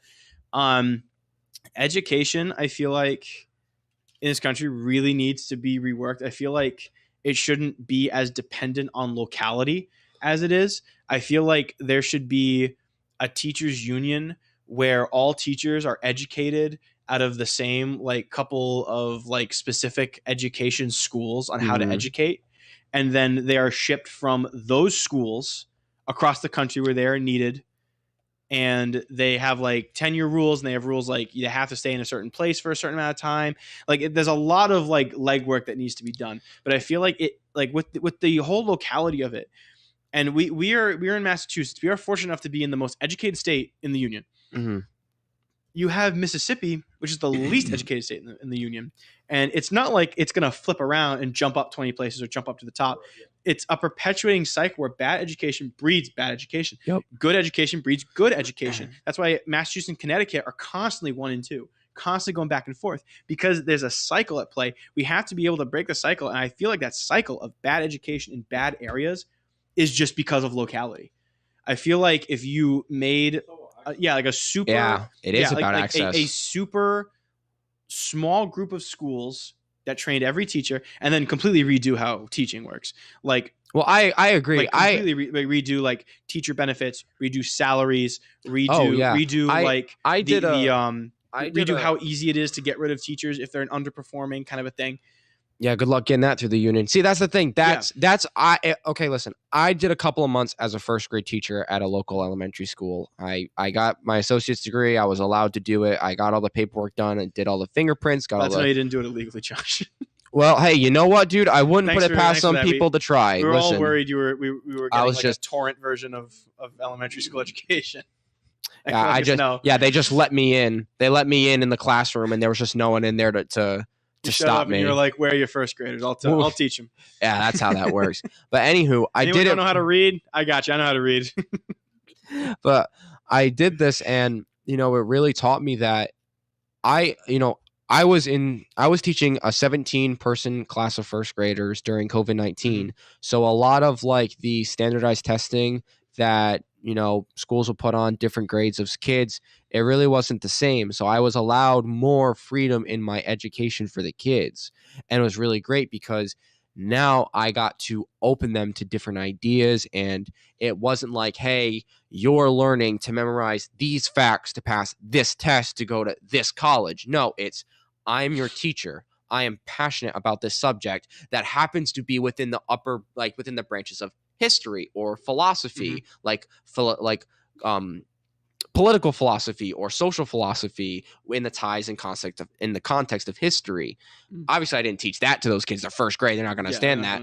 But they were able to I taught them what philosophy was. I used the ancient Greeks. We had really cool coloring things. It was a really, really great time. And I feel like you're right that the education system should be revamped, and especially with standardized testing. The SATs were put in place during World War II. This was another thing Andrew Yang said all the time. The SATs were put in place during World War II to see who would go to the front lines and who wouldn't. Out of high school kids would be forced to take this test. They would be drafted into the United States military, and if you scored bad on that SAT, have fun at Okinawa. Good luck. Okay. Wow. Wow. What an amazing first episode. Thanks for everybody. Thanks for everyone who wanted to tune in and check us out. We're going to be doing this every weekend at 10 o'clock. We still have a couple minutes. Anyone want to give a quick 30 to 45 second closing remarks? I think this is a really awesome experience. Mm-hmm. I think that the best part about the internet and about platforms like this is that it gets away from the mainstream narrative and the mainstream influence of huge monetary profit. I don't know a lot about, the different broadcasting sites that we're on. All I know is that we're on them, but I'm very thankful that I get to be a part of a program that isn't just profit driven and forcing things down our throat. And I could talk about the FBI with Governor Whitmer, and you could talk about, different prices of housing and things like that. And we could talk about all these crazy things. I just want to say thank you. Thank you, Jack. And thank you, everybody, for coming and listening in, whether you're here live with us now on this Sunday morning, or whether you're listening to the eventual VODs of this all over the internet. Yeah, or exactly all over the world. Thank you, everyone, for listening. We are a little bit new at this. We're going to be setting things up and learning as we go along. We're definitely going to be setting up social media accounts between now and next week's episode. When we have everything finalized, we're going to be telling you guys where you can contact us, send us political questions, send us political theories. And if we like them, we'll talk about them on the show. We're going to keep doing this every Saturday night, 10 p.m. to 1 a.m. or 2 a.m. Eastern Standard Time, depending on if we can get the bigger time slot. Everybody have a great night. This is the Political Zoo with Josh and Drew signing off. Later, everybody.